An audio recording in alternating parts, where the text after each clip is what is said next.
Hola a todos, un placer de nuevo volver a los directos en Gloria de Roma.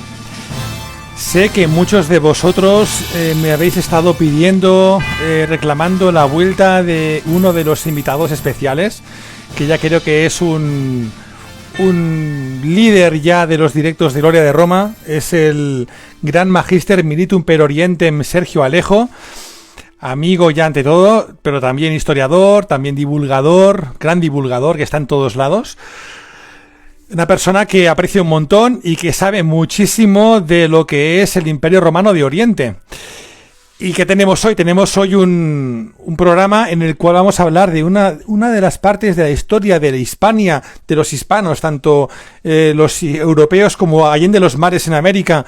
Una historia que creo que nos están robando en los colegios porque no la explican suficientemente bien. Y es un periodo de la historia en el cual durante un siglo hubo un pugilato, hubo una lucha entre el Imperio Godo, el gran enemigo histórico de los romanos, aparte de los persas y algún otro más, ¿no?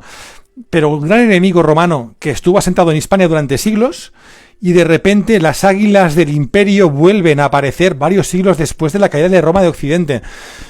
Bueno, varios siglos después de la caída, no, perdón, fue menos de un siglo, de hecho, ¿no?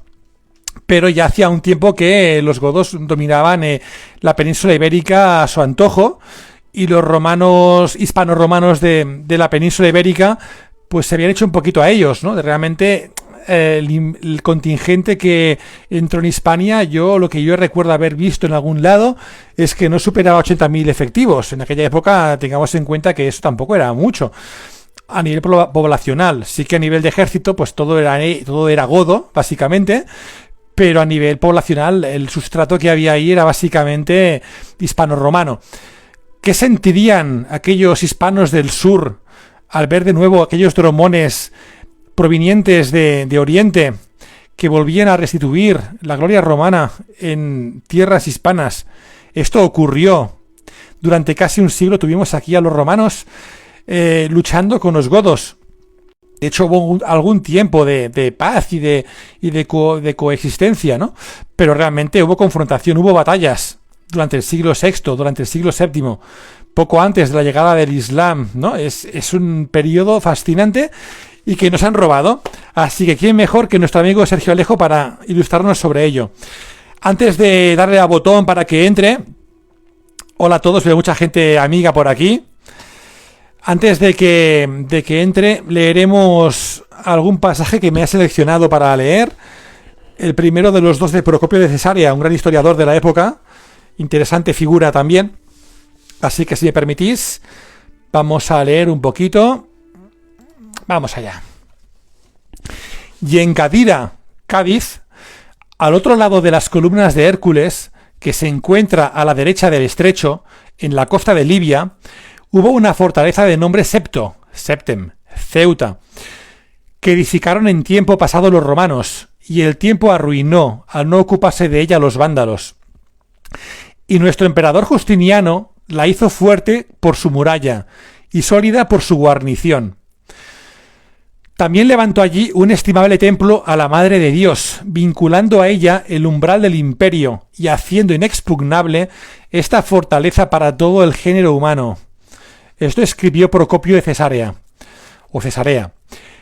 Más, del mismo modo, a la atención de Belisario, ojo Belisario, nuestro gran amigo Belisario, generalísimo de Oriente, así pues ordenamos que en el estrecho que está junto a Hispania, al lugar que llaman Septem, proveas según consideres un tribuno con sus tropas, que sea hombre prudente, responsable y devoto del Estado, para que vigile el estrecho y atienda a lo que ocurre en tierras de Hispania y la Galia, y que informe al dux, para que éste te lo comunique, y que del mismo modo haya en el estrecho dromones, en la cantidad que estimes conveniente. Código 1. Bueno, realmente aquí se ve la intención de la Renovatio Imperii, ¿no? Aquí había una intención de que esto que estaba en marcha con aquella conquista de los vándalos en África, con aquella campaña en Italia, había una intención de seguir hacia Occidente. Ya veremos qué pasa, ¿no? Porque aquí tenemos una gran peste, la primera peste bubónica de la historia realmente, la primera que hubo, que truncó muchos planes, pero eso es una historia que vendrá después. Aquí tenemos un momento álgido de reconquista. Belisario con su gloria, con sus bucelari o bucelari. Hombre Ángel, saludos. Tenemos aquí a los romanos que quieren llegar hasta el confín más lejano del antiguo imperio de Occidente. Así que, ¿qué os parece si ya damos paso a Sergio? Sé que lo estáis esperando, sé que es vuestro ídolo para muchos, así que vamos allá, vamos a por él, venga.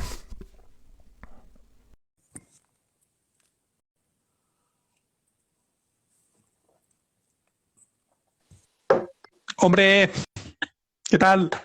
Salve, ¿qué tal? Salve, Sergio, Magister Militum per Orientem.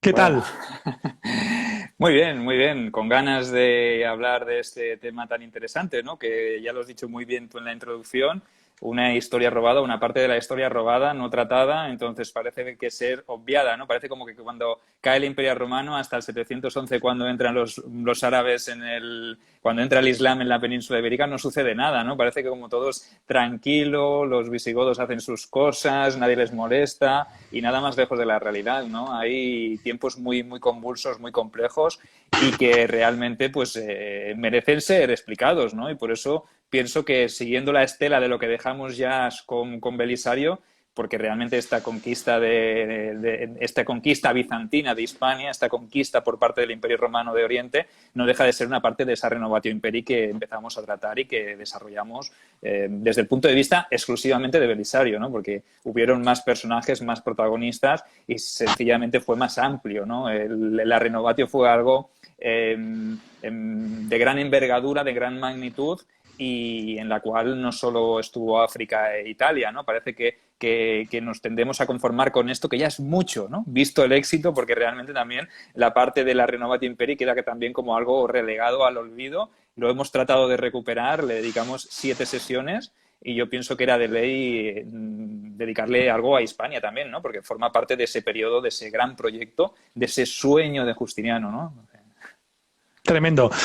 Antes de nada, quiero decirle al respetable que yo acabo de terminar tu primera novela de esta época, la novela Herederos de Roma, una novela de aventuras tremenda, la verdad es que la he disfrutado muchísimo. Yo creo que, mira, si te parece, volveremos a ponerla en historias luego para que la gente la pueda adquirir, porque realmente merece la pena. Y acabo de iniciar la segunda parte que es justo cuando están en este periodo que tú ahora comentabas, que es cuando están en África. Es Águilas en África. Realmente creo que te ha superado. Yo llevo ya unas cuantas páginas de esta novela y creo que has subido el listón, que ya era difícil, pero lo has subido y realmente ya me he vuelto a enganchar. Tengo varios temas entre manos por leer, pero es que no hay forma de que me pueda desenganchar de tu saga de la Renovatio Imperii. Y es más, tengo que comunicar al respetable que soy uno de los lectores cero de la tercera novela de la saga que está por salir, Roma Inmortal, supertítulo, ya lo comentamos en algún episodio de los 7 que hicimos sobre Belisario, pero para mí es un honor grandísimo poder... Hombre, Adrián de Huesca, gracias por tus copas, pronto haremos una foto con ellas. Pues realmente para mí es un honor haber recibido este encargo de tu tercera novela, sobre Roma Inmortal, que seguramente, aunque está ambientada en Italia básicamente, pero es esta época, ¿no? Un poquito también, cuando están por ahí los romanos por Hispania, ¿no? A ver qué pueden hacer. Así que gracias por ello, Sergio. Bueno, un placer. Ya lo hemos hablado largo y tendido, ¿no? Y realmente, pues, me encanta esa reseña que has hecho en tu página. Me encanta que hayas disfrutado, sobre todo, que te hayas llevado buenísimas sensaciones con Herederos de Roma. Y evidentemente pues tú has tenido una ventaja y es que tenías Águilas en África ya en la mano. O sea que realmente has podido empalmar el uno con el otro y realmente tal como empieza Águilas en África no se puede empezar más arriba. Es que es top. No. Ya empieza, ¿puedo decir un pequeño spoiler? Venga, ¿Puedo dale, hacerlo? dale. ¿Puedo hacerlo? Sí, Es que empieza con una carga épica de los Bucelari en minoría, en inferioridad, contra un enemigo poderoso como los vándalos, ¿no?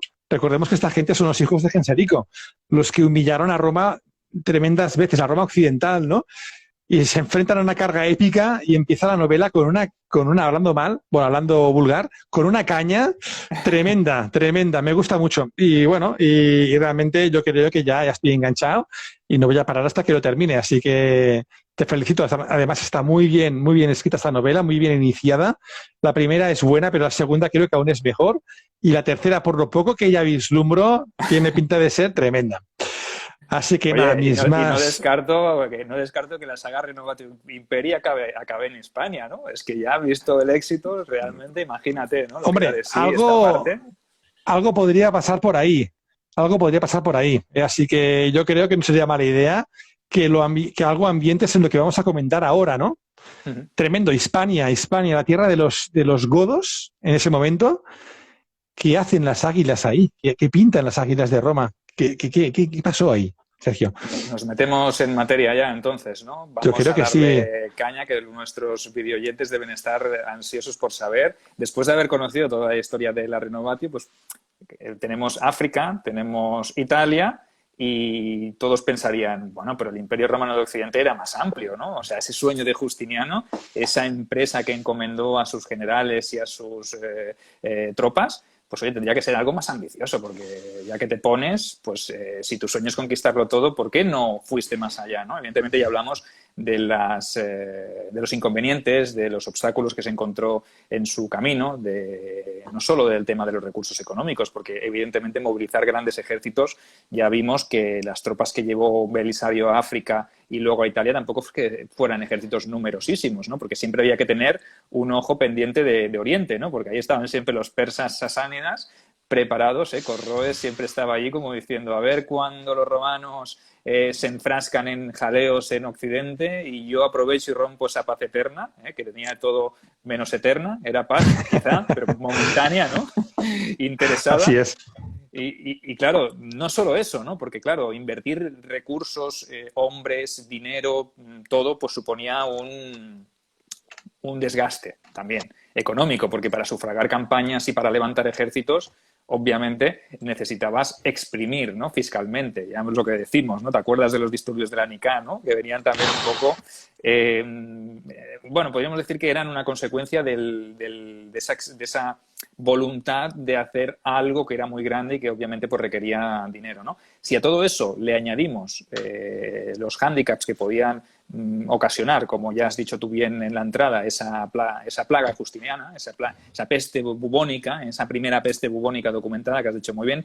Hubo muchas plagas en tiempos anteriores, pero ninguna se cree que fue una peste bubónica como la que ocurriría después en el siglo XIV en Europa, ¿no? Es más o menos el mismo, era una cepa muy similar, ¿no? Entonces, cuando hablamos de la peste antonina, estamos hablando de una viruela. Cuando hablamos de la peste de Atenas, hablábamos de unas fiebres tifoideas, por ejemplo, ¿no? Entonces, no es lo mismo porque en la antigüedad a toda enfermedad, a toda epidemia se le llamaba peste, ¿no? Entonces, esta sí que era una peste real, una peste de la cepa de la peste bubónica, ¿no? Entonces, todo eso afectaría y acabaría afectando porque realmente en un momento complicado como el que estaba viviendo el imperio, en un momento de expansión, donde todo se abre y donde parece que hay oportunidad de ir más allá, pues evidentemente todas estas, podríamos decir, causas, lo que hacen es dificultar la expansión. Pero bueno, centrémonos en Hispania porque esto vendría un poquito más adelante. Y es que la presencia romana en Hispania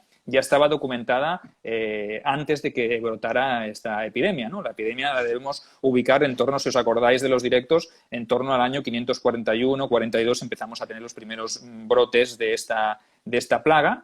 Entonces, es quizá el momento en el que se originan y son varios brotes que se prolongarán durante las décadas siguientes, ¿no?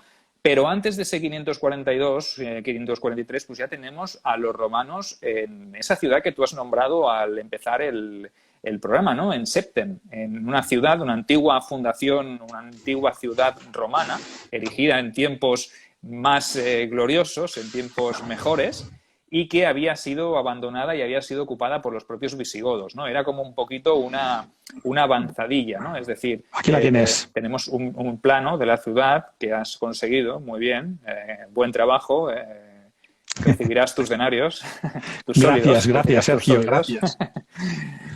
Pues bueno, es una ciudad importante, una ciudad que está ubicada en un punto estratégico, sobre todo porque controla el estrecho. El estrecho es un punto neurálgico importante, no solo de comercio, sino también de paso hacia la península, ¿no? Entonces, los visigodos lo sabían y por eso ubicaron pues, su guarnición correspondiente. ¿Qué pasó en marzo del 534? Recordad, hacemos memoria, nos vamos a la campaña de África, esa campaña relámpago, esa Blitzkrieg que hizo Belisario, que fue una campaña rapidísima contra los vándalos. Y en marzo del 534 nos encontramos con los romanos en África ya, ¿vale? Una provincia más, encontramos un Magister Militum per Africae, ¿vale? Entonces, encontramos un cargo ya importante que en ese momento ocupa Belisario, que es el encargado de reorganizar la administración provincial y reestructurar todo lo que había previo a los vándalos, ¿no? Entonces, en esa reestructuración, Belisario, no creáis que no se da cuenta de que hay cosas más allá y más a occidente, ¿no? Evidentemente, yo pienso que todos tenían en mente, incluso Belisario, porque Justiniano le haría partícipe, de que el siguiente paso iba a ser dar el salto a Italia, ¿no? Ese es el orden establecido. Una cosa no quita la otra. Entonces, lo primero que hace Belisario es decir, vale, yo me voy para Italia, sé que mi próximo objetivo va a ser Italia, pero lo que voy a hacer es enviar un tagma, ¿vale? Un destacamento, una unidad de 400 hombres con un tribuno al frente para que inspeccione a ver cómo está la situación en Hispania, ¿vale? Y cuando digo Hispania no digo solo Hispania, sino que es un marco más global. Hay que verlo como que esa guarnición que se asentará en Septem, que tomará Septem, ¿vale? Porque no llegarán y los visigodos dirán, hostia, que vienen los romanos, se van. No, hubo un conflicto, no sé, porque no está documentado, ya decimos, ya os avanzo, y creo que esto es importante que lo sepáis, que encontrar información sobre este periodo es muy, muy complicado, ¿vale? Porque los ojos estaban puestos en otros sitios, ¿vale? No aquí, en este punto. Entonces, sí que es verdad que los historiadores, los investigadores que han hurgado, han tenido que basarse mucho en hipótesis, en escritos posteriores, como los de Isidoro de Sevilla, que escribe más de un siglo después de los hechos. Estamos en el siglo VII casi cuando escribe Isidoro de Sevilla y esto ocurre a mediados del siglo VI, ¿no? Entonces, la primera mitad del siglo VI. Entonces, hay poca información. ¿Y qué ocurre? Pues que no sabemos de qué manera los romanos ocupan Septem, pero sí que es verdad que hay presencia romana ya a partir del marzo del 534 o abril, ¿vale? O sea, estamos en una fecha muy temprana. En 534 tenemos una unidad importante de 400 hombres, que se considera un ejército ya bastante numeroso. Para la época ya era mucho, que no nos estamos acostumbrados a las grandes legiones de Trajano y de Augusto, pero en aquella época ya 400 hombres eran contingente para un territorio pequeño importante. Y esta es una ciudad y es un punto podríamos decir, de observación, es una avanzadilla, ¿no? Una cabeza de playa, por decirlo de alguna manera que se entienda, ¿no? Entonces, además, incluyen una flota de 4 o 5 dromones, ¿vale? Los barcos de esa época, un barco de guerra, ¿no? Navíos de guerra, ¿no? Que sustituyen a los antiguos trirremes, cuatrirremes, etcétera, etcétera, ¿no? Pero sí que es verdad que eso ya implica que no solo había infantería, sino que había infantería de marina, ¿vale? Y que había, pudimos hablar, los cálculos que han estimado, pues sobre unos 2.000, 1.500 infantes más de marina que podían ser movilizados en caso de guerra. Entonces, estamos hablando de una guarnición que ya estaría cercana a los 2.500 hombres, ¿vale? O sea, esto sí es importantísimo. ¿Y qué pasa además? Que esos dromones tienen la función de patrullar, vigilar Hispania y vigilar la Galia. O sea, llegan hasta la Galia en sus patrullas. ¿Por qué? Porque las Baleares también, que estaban en poder de los vándalos, también les son arrebatadas y allí también se instaura una avanzadilla romana. Entonces estamos viendo que los romanos están empezando a controlar todo el Mediterráneo, ¿vale? O sea que, ojo, hasta tiempos de Justiniano, hasta que Justiniano se alza, toda esta parte occidental estaba en manos de los sucesores de Genserico, de vándalos, de visigodos, de ostrogodos, etcétera, etcétera. Aquí ya vemos que los romanos están estableciendo ya un dominio de todo el Mare Nostrum, ¿vale? O sea, esto es importantísimo. Y con funciones meramente de observación, al menos inicialmente, ¿vale? ¿Por qué? Pues porque sabemos que las tropas del ejército regular, el ejército de expedición, el ejército de Belisario, tiene la función de avanzar hacia Italia, Sicilia, Italia, etcétera, etcétera. Entonces, esta parte de Occidente queda como un poco relegada. Y podéis pensar, ¿y los visigodos? ¿Qué pensaban los visigodos? Tú, Edu, ¿qué crees que pensaban los visigodos en ese momento cuando veían a los romanos en Septem y en las Baleares? Pues pensarían, bueno, ya estamos otra vez. Ya pensarían que tenían todo controlado, que su única preocupación sería pues acabar de reducir a los suevos, los francos por el norte que no paraban de molestarles, y de repente el enemigo ancestral, ¿no? El enemigo ancestral de los godos, que realmente hay que reconocer que su odisea desde el norte, desde tierras de la actual Polonia hasta el Danubio, por la zona de Turquía, Grecia y llegar a Hispania, se asitan durante siglos y de repente, cuando tenían todo ya en sus manos, de repente aparecen de nuevo las águilas.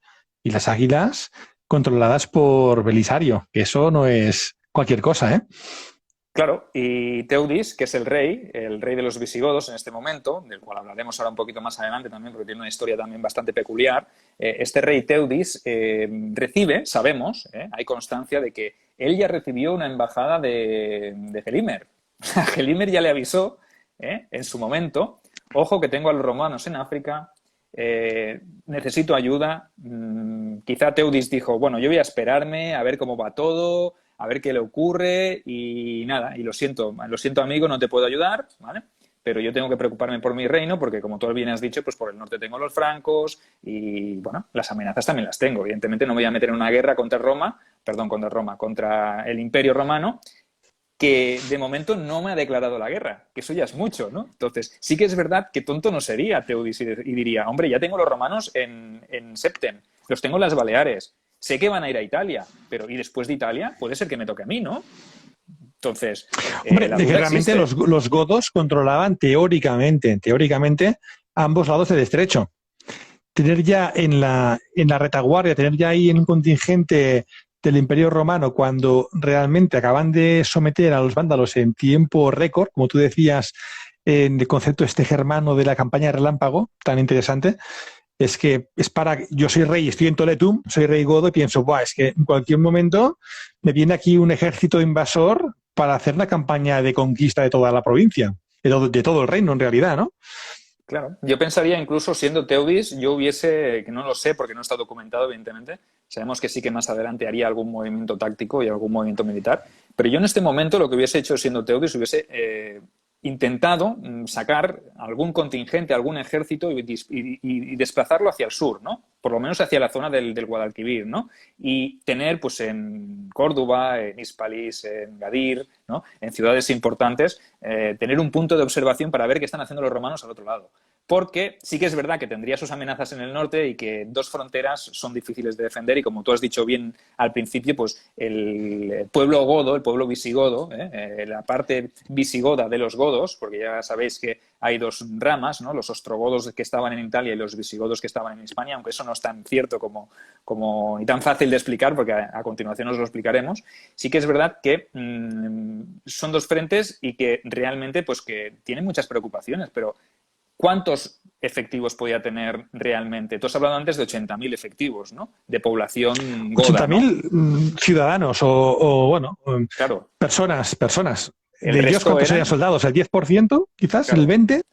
Claro, y el resto era población hispano-romana, población de tradición romana, todavía en este momento, porque no han pasado ni... ¿Qué deben haber pasado? 50 años, 60. Sí, del 76 al 34, ¿vale? Muy poquito tiempo para que la gente no siga siendo romano. Pese a que ya lo hablamos ayer tú y yo, que hablamos sobre ese sustrato hispano-romano, sobre ese sentimiento patrio que podía tener hacia el imperio la población de Hispania de ese momento.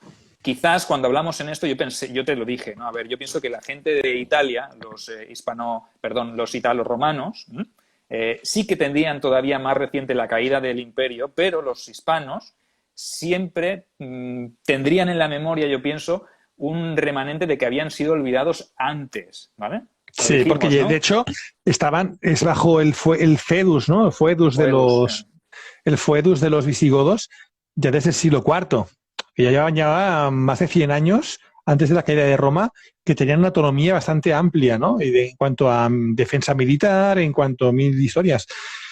Y eso es una separación temporal mayor que la que hay en Italia, eso es cierto. Y además que Italia, cuando un italiano de esos momentos, aún la palabra Roma significaba mucho, la palabra romano, y los que venían de Oriente venían con ese nombre, ¿no? Como romanos, y a liberar a los italianos, del invasor ostrogodo, que yo creo que era más duro con la población civil, por decirlo así, que no los visigodos, que eran más quizás integradores, ¿no? Porque dejaron gran parte de la administración en manos de los nativos.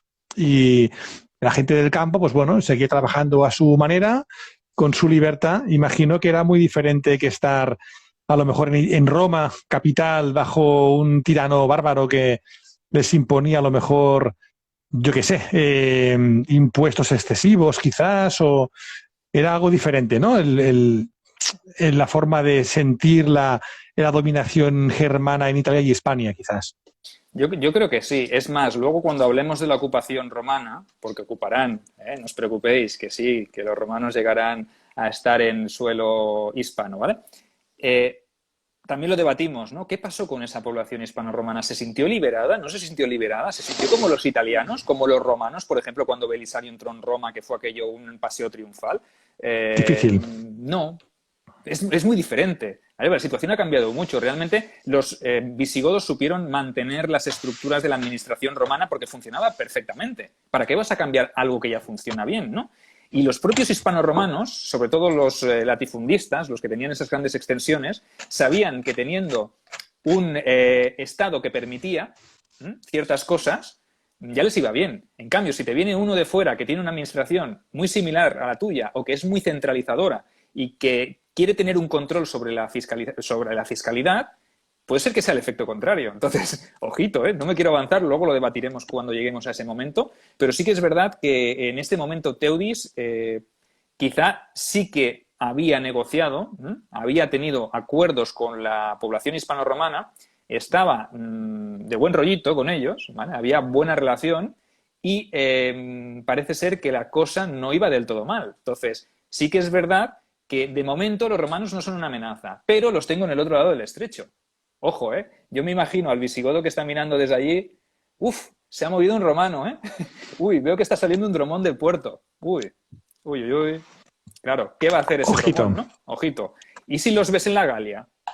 Porque parte de la Galia también estaba bajo control visigodo en ese momento. Había incluso fricción entre visigodos, francos, ostrogodos por zonas de la Galia, ¿no? De la Narbonense, ¿no? De esa zona más donde se podría encontrar el sur de la Galia, pero el sur tocando la Costa Azul y toda esa franja, ¿no? Mira, nos comenta un amigo porque es muy amigo, porque es un grande, el señor Paradix.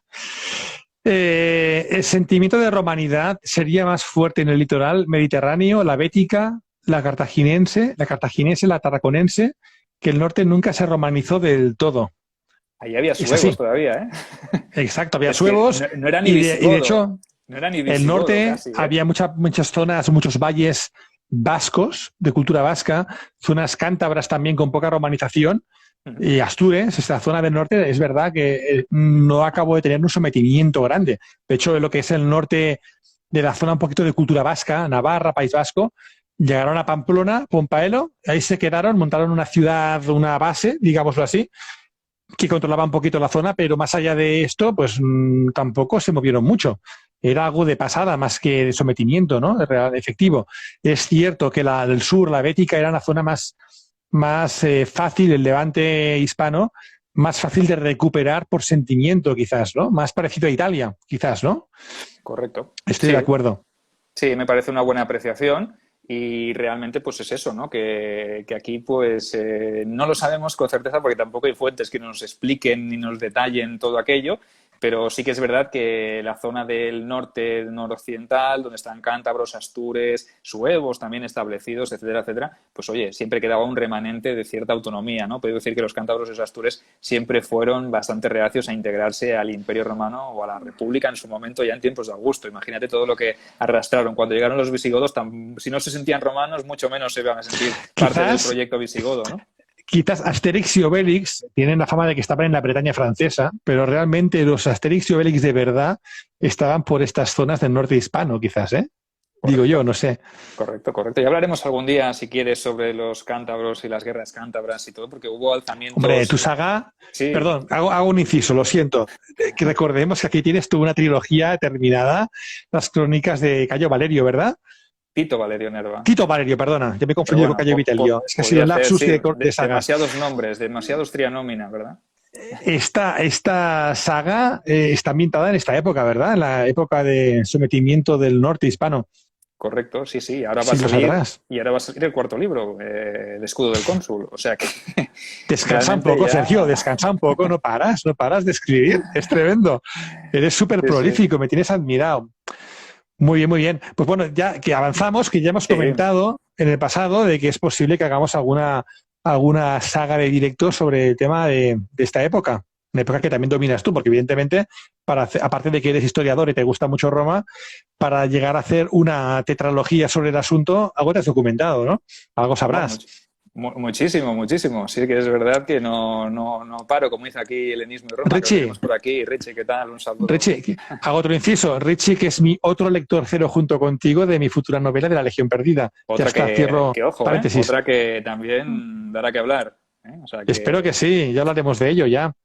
Ya hablaremos de ello. Perdón, sigamos, estábamos seguimos, en este sí. punto. Sí, Sí, entonces teníamos a los romanos en Septem y los tenemos, pues podríamos decir, inicialmente en una actitud defensiva, porque realmente en este momento tampoco le interesa a Justiniano abrir otro frente. A mí tampoco me interesaría, y más viendo que en Italia las cosas no están saliendo como tendrían que salir, ¿no? Y no salen, pues porque ya lo dijimos en su día, ¿no? No vamos a hacer ahora una repetición, sino simplemente vamos a hacer un resumen para que os ubiquéis. Cuando empieza la campaña de Belisario en Italia, recordad pues, que cuando está en la conquista de Sicilia tiene que ir al sur otra vez, tiene que ir a África porque hay una revuelta de las tropas romanas que están allí, una guerra, porque hay unos impagos, hay un incumplimiento de promesas y soldados del imperio se rebelan y se convierten casi en bandidos, ¿no? Y aparte tienes las incursiones de las tribus moras, ¿no? Entonces, quiero decir que realmente no le convenía abrir otro frente. Entonces, si en algún momento determinado Justiniano se había planteado pasar al otro lado del estrecho, ¿vale?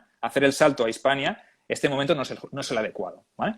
¿Por qué? Porque tiene lo de África, porque tiene lo de Italia y porque en breve va a tener otros dolores de cabeza. Entre ellos, pues, Acorroes, que se le levanta en Oriente, y la peste bubónica. O sea, ¿te parece poco? a mí la peste me parece que es las pestes, las enfermedades como esta, cambian el rumbo de la historia. Y yo sigo pensando que le he dado muchas vueltas a toda esta época, elucubrando, imaginando, documentándome un poco, y yo creo que sin esta peste, ojo con el novatio, el ¿eh? escenario hubiese Sí, cambiado. Sí, lo se hablamos en su día, ¿te cargó casi a acuerdas? la mitad del ejército romano. Es que, claro, hablamos de unas cifras y afectó mucho más a toda la zona del Mediterráneo, que tenía más comercio, quizás más intercambio, que no a las tribus germánicas que seguían ahí, allende las fronteras, ¿no?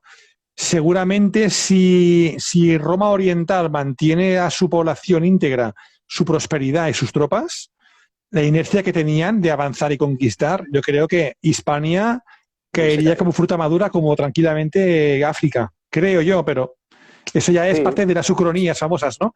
¿Qué hubiera pasado si? Pues Lo, no lo sabemos, pero lo hablamos, ¿te acuerdas, Edu? Cuando hicimos el capítulo que hablamos de la peste, pues tú me planteaste la pregunta, ¿no? Abrimos un debate sobre qué hubiese ocurrido si no hubiese habido esa peste bubónica. Evidentemente, sí. el escenario, las reglas del juego hubiesen cambiado completamente, ¿vale? Y hubiésemos tenido, quizás, hubiésemos tenido la posibilidad de ver una conquista total de Hispania y quién sabe, ya viniéndome arriba y total, Galia, Britania, quien dice una cosa dice la otra, ¿no? Entonces, Bueno, ya hago otro paréntesis porque ya cuando estos temas empezamos a sacarlos, todo es épica y todo es datos increíbles. En esta época, te comenté ayer una cosa que descubrí en un artículo muy bueno de nuestro admirado Soto Chica. sí, sí. Cuando Belisario están en Italia, las antiguas tropas del Magister Militum de la Galia, de antiguo Egidio, del antiguo Siagrio, los hijos de aquellas tropas seguían trabajando y luchando organizados con el sistema de la Roma occidental, de las legiones romanas del siglo V. Y cuando van al norte de Italia, siguen los estandartes romanos occidentales bajo órdenes del rey Franco, pero combatiendo como tal, con las unidades tal cual. Yo me imagino la épica de aquella época, ¿no? De las legiones o las tropas romanas orientales enfrentadas a aquellos hijos de Roma bajo dominio franco. ¿Qué hubiera pasado en un momento dado cuando tuvieran toda Italia e Hispania dominada, se encuentran contra los francos? ¿hasta qué punto esta gente podría estar proclive a cambiar de bando? Porque realmente eran romanos bajo los Sí, francos, ¿no? sí, son vestigios, son pequeñas unidades, seguramente no sería todo un ejército, sino que serían pequeñas unidades reclutadas en la zona donde estuvo el reino de Siagrio. Ayer me lo explicaste porque yo no tenía conocimiento y me pasaste este artículo, pero yo tengo esa revista en Despertaferro, la podéis encontrar en el especial sobre la Legión, el número 6, y cuando nos leímos el pasaje, ¿verdad?, de Espectacular. Procopio, pues yo flipé, me quedé alucinado y dije, hostia, lo que debió sentir Procopio al ver eso, y Belisario y sus bucellari, al ver aparecer estandartes y águilas y crismones o Y lo que fuera, dracos. y dracos, etcétera, apareciendo cuando esos burgundios y ese ejército franco atravesó las fronteras en el momento en el que Roma, el Imperio Romano y los ostrogodos estaban en un momento así de impasse, ¿no? Es cuando Los herederos de aparece... Siagrio, Sí, Armórica, increíble. correcto. Entonces, ver aparecer eso tiene que ser épico. ¿Y qué hubiese pasado Épico. con ellos? No lo sabemos, ¿no? A lo mejor esas tropas del Imperio Romano de Occidente, esos vestigios, seguramente también se considerarían todavía romanos, ¿vale? ¿Por qué no podrían haberse unido al ejército romano de Oriente? Hubiese sido espectacular. Eso sí que es una Y luego ucronía ya bestial. nuestro amigo Ambrosino Aureliano, que en el En siglo, bueno, año Britania, 500, en Emos Madonicus, que luchaba contra los sajones, si tiene imagínate. por ahí amigos del continente que se le unen para defender Britania, realmente sin la peste, ¿qué hubiera podido pasar? Es que Tenemos habría el imperio sido... otra vez. Hubiésemos tenido el imperio otra vez. Maldita peste, Yo maldita no, plaga. yo no creo, después de estar estudiando un poquito las crisis del siglo III, yo no creo que este siglo hubiera sido peor que el siglo III. Realmente lo que Aureliano consiguió fue algo alucinante. La gente no es consciente porque piensa, bueno, ya Diocleciano, Constantino, tetrarquía, toda aquella época, ¿no?, del Bajo Imperio que se reconstruye, pero es que realmente, tal como estaba el Imperio Romano en el siglo III, cuando se divide en tres partes, no era peor que a lo mejor en ese momento cuando las águilas desembarcan en Hispania. Realmente, si no hay algo tan... lo que sería el reconstructor del orbe, ¿no?, que fue el Aureliano, lo habría podido volver a ser Justiniano si no hubiera tenido todo en contra en ese momento, ¿no? Claro, evidentemente, ese periodo de los tres imperios es espectacular, ¿no? Realmente, porque todos lo hacen por el imperio. Palmira, el imperio gálico Galo, romano, sí, todos luchan en nombre de Roma, se consideran romanos todos. De hecho, realmente, Odenato de Palmira, esto lo sabe un montón Carlos de Miguel, él lo explicará en nuestros directos cuando venga a tu programa y acabe de hacer todo lo que tiene que hacer y lo explicará y lo detallará muchísimo más, ¿no? Pero Roma es todo, ¿no? Y Palmira y Póstumo, Tétrico, etcétera, etcétera, todos esos emperadores también luchan por Roma. Lo que pasa es que tienen unas problemáticas internas que el Imperio Central es incapaz de resolver, ¿no? Porque no puede mira, resolverlo. dos cositas. Una, dice Carlos, de estudiante de historia, gran Hombre, amigo Carlos, nuestro. ¿qué tal? Dice, los vikingos también emplearon los famosos estandartes dragones por influencia bizantina. Imagínate, La Guardia vinculados Varega. con la Guardia Varega. Es que es espectacular, ¿no? Correcto, Cuando, correcto. imagínate, Guardia Varega, vikingos equipados por el oro de Constantinopla. Amigo Félix Jordi, la élite romana occidental acabó prefiriendo a los dominadores bárbaros que a los orientales. Interesante apreciación. Bueno, sí, yo imagino que también por conquista, ¿no? También comentaban aquí que fue Clodoveo I, lo ha dicho también otro videoyente, que el que acabó con el reino de Siagrio. Claro, Sí. sí, porque te lo imponen, ¿no? No sabemos si esa gente del reino de Siagrio se hubiese posicionado luego del bando romano de Oriente para recuperar la esencia del Imperio Romano Occidental, porque se seguían sintiendo romanos los de Siagrio, ¿no? No se sentían francos, ni burgundios, ni ostrogodos. Entonces, eso habría que verlo. Yo lo pongo ahí un Otro último poco en romano, duda. ¿eh? Otro último romano. No era solo Correcto. Belisario. En Claro, Occidente correcto. era Belisario. Sí, Quizás. tenemos en Oriente Belisario, pero tenemos en Occidente el reino de Siagrio, tiene personajes muy, muy relevantes después de la caída del imperio, ¿no? Tenemos a Ezio, pero luego vinieron todos estos personajes, ¿no? A mí el tema de Siagrio me parece un tema súper interesante, como el de Aureliano, Ambrosino Aureliano. en Britania, ¿no? O sea, que son El personajes... rey Bueno, Arturo. nos estamos yendo mucho, tío, es que nos estamos yendo... Es que estamos en esa época. Es que realmente estamos en esa época después del conde de Siagrio, después Sí, del rey sí. Arturo, realmente que era justo en ese momento, ¿no?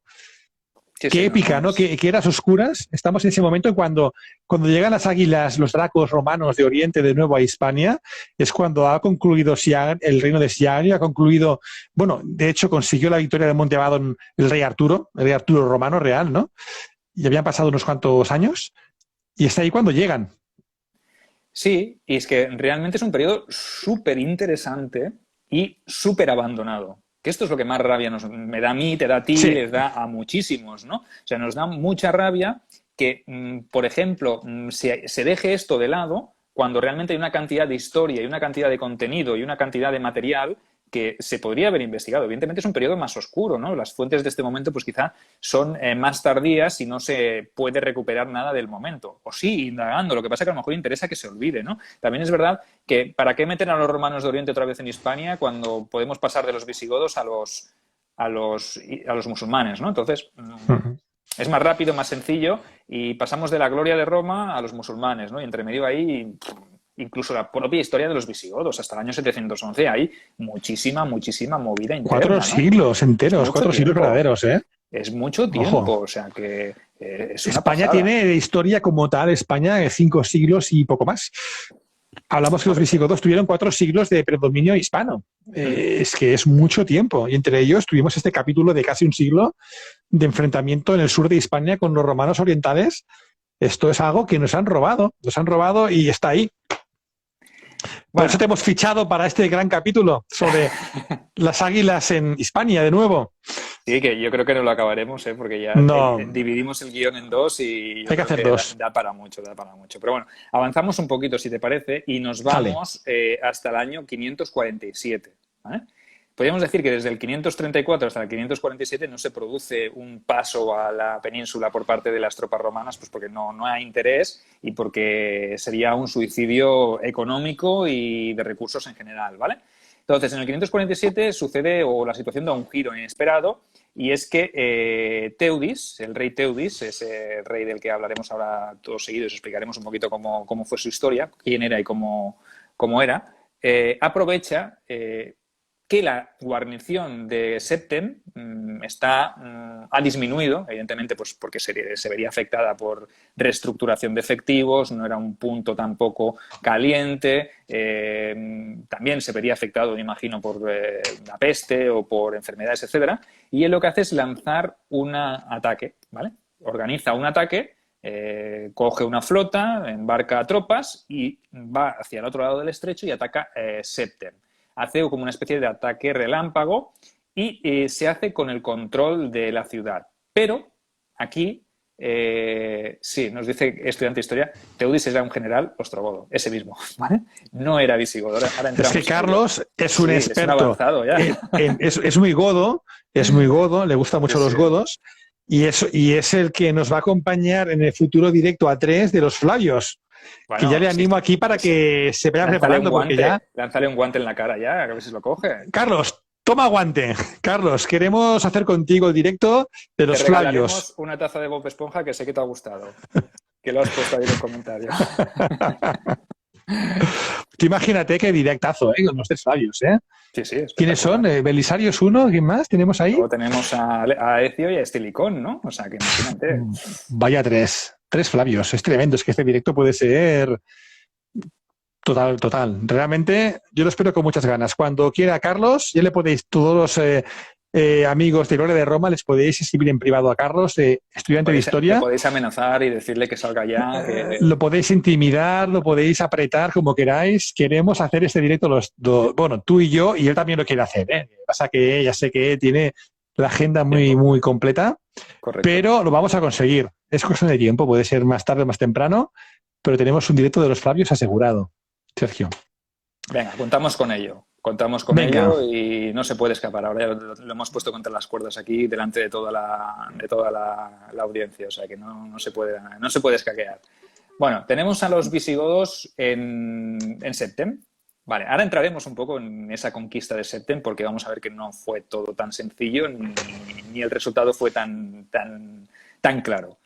Y ahora, aprovechando que ya Carlos también nos ha hecho nos ha sacado el tema de Teudis, pues ¿qué te parece si le dedicamos unos minutitos a hablar sobre este personaje peculiar porque Teudis es un rey visigodo que gobierna entre los años 531 y 548. O sea, es un gobierno longevo para ser un rey godo. Porque ya sabéis que los reyes godos tenían tendencia a caerse sobre sus espadas, no sé si empujados o por voluntad propia. ¿Vale? Esto es una frase, la gente que no te conoce mucho, pero no lo sabrá, pero la gente que te escucha como yo en tus grandes podcasts de programas de iVoox, como La Biblioteca Perdida o La Biblioteca de la Historia, es un clásico que la gente se cae encima de su espada. Esto hay que reconocerlo. Es una manera fina de decir que se los cargaban, ¿no? Entonces, tú vas caminando todo tranquilo y te tropiezas y te caes encima de tu espada. ¿Qué dirías? ¿Por qué la llevas desenfundada, no? Pero bueno, alguien te la desenfunda para que te caigas encima, ¿no? Pues sí que es verdad que Teudis gobernó del 531 al 548, que son muchos años, y más teniendo en cuenta que no era visigodo de origen, sino que, como dice Carlos, y como corroboran por aquí, es ostrogodo, ¿vale? Fue un general ostrogodo al servicio de Teodorico I, ¿vale? Recordad, Teodorico I, uno de los grandes reyes del pueblo ostrogodo, y en este momento pues hay como un poco de mezcla. Por eso os decíamos que visigodos en Hispania, ostrogodos en Italia, bueno, aceptamos pulpo, ¿no? Pero son primos. Medias, claro, correcto. Entonces, es verdad que podríamos decir que el nieto de Teodorico, Amalarico, es el rey de Hispania, el rey de los visigodos, ¿vale? Antes que Teudis, ¿vale? Entonces, ¿qué pasa? Que Teodorico envía a Teudis a Hispania para que se convierta en el regente o para que colabore, porque el chaval es joven, ¿vale? Para que le guíe, para que le proteja en su reinado. Entonces tenemos a Teudis, general ostrogodo, haciéndose cargo del rey Amalarico, que es un chavalito, en Hispania, ¿vale? Mientras Teodorico es el rey de los ostrogodos en Italia. ¿Vale? Entendido hasta aquí, ¿no? Es un poco complicado. Pero bueno, hay que saber de dónde viene Teudis, ¿vale? Teudis se convierte, en cierto modo, en el protector del muchacho, se convierte en jefe del ejército ostrogodo que estaba destinado en la provincia romana, es decir, en la antigua provincia romana, había un general ostrogodo con tropas ostrogodas en la Hispania visigoda, ¿vale? Entonces, en este momento hay como un poco de mezcla, ¿no? Es un pueblo que tiene un origen común y que se ha separado en un momento determinado, pero tienen contacto, ¿vale? Entonces, Teodorico se da cuenta en su momento que Teudis es un hombre con influencia, es un hombre poderoso, y ya le viene bien o se conforma con concederle a él este cargo para que se convierta en protector de su nieto, ¿vale? Que esto es importante, ¿no? Porque mejor concederle esto que no concedérselo y que luego el tío se alce con el poder mediante un golpe, porque los visigodos y los ostrogodos eran bastante proclives a alzarse con el poder. No digo que los romanos no lo fueran, pero sí que es verdad que en este momento cualquiera podía alzarse con el trono a través de la violencia, ¿no? Se parecen bastante, Yo creo que tenía mucho en común, desde decía ya en los siglos. Porque Roma, claro. Yo esto lo he aprendido con tu directo con Carlos de Miguel. En el siglo III tuvimos como 70 emperadores romanos, quizás. Sí, 80 y pico, 50 años, sí. Es que eso es una locura, Pues los godos también aprenderían alguna cosilla, ¿no?, de sus vecinos. Correcto. No vamos aquí a manchar el nombre de los visigodos y los ostrogodos y limpiar el de Roma, teniendo en cuenta pues ese periodo de la anarquía militar, ¿no? Que fue un periodo de 50 años donde hubo usurpadores por un tubo, a la orden del día, ¿no? Cada día te levantabas y te encontrabas 3 usurpadores nuevos, ¿no? Entonces, complejo sería. Perdona, lo que dice nuestro paisano Aitor, que es de aquí cerca de nuestra población, paisano catalán, nos dice que le encantaría un programa sobre los romanos en territorios vascón-aquitano, Gascuña, Aragón, Navarra, País Vasco. Buah, aquí tenemos tema también, para hablar. Bueno, y a mí me encanta, Hay que pensar que siempre se ha tendido a pensar o a creer que los vascones fueron los irreductibles, ¿no? Los vascos nunca... Y hay que entender, que esto lo he tratado también en la Biblioteca Perdida con los compañeros que son vascos, precisamente, ¿no? Decirles, vosotros muy irreductibles, ¿no? Con Miquel y Vikendi, muy irreductibles, pero luego sois los primeros que pactasteis con Roma, cuando os interesó. O sea que... Los vascos son muy hábiles, son inteligentes. Correcto. Poca broma, Los que resistieron fueron cántabros y astures, pero los vascos ya les vino bien en su momento que los romanos entraron y vieron las ventajas de pactar con Roma y lo difícil que sería someterse a un poder como el que tenían por aquel entonces los grandes hombres de la Tardorrepública, ¿no? Entonces, Pero luego vino Carlomagno con su gran paladín Rolando y le hicieron pal pelo en Roncesvalles, que tampoco es poca cosa, ¿eh? Ojito, no, ¿eh? a ver, al César lo que es del César. Aquí no hay que quitarle méritos a uno ni al otro. Lo único que en esta fase inicial, ese concepto de irreductibles quizás se lo ganaron más adelante, no en tiempos de la República Romana, que, bueno, que yo imagino que en ese momento quizá era de inteligentes pactar con Roma, perdón, no es que quitarle mérito. Tampoco les molestaban mucho. Estaban Correcto. allí, bueno, llegaron hasta Pamplona. Vitoria, que es la capital de la provincia de Álava, de la tercera provincia de País Vasco, fue fundada por los visigodos. De hecho, Gasteiz, que es el nombre vasco, Vitoria fue fundada por los visigodos, Pamplona por los romanos. Estaban ahí al norte, tranquilamente, iban haciendo su vida en sus valles pirenaicos y si tampoco les molestaba mucho, tampoco les incordiaban. Incluso sería interesante para su negocio a nivel comercial. Tenían prosperidad con Roma, les iba bien, yo creo. Tampoco Roma se metió a fondo en su territorio.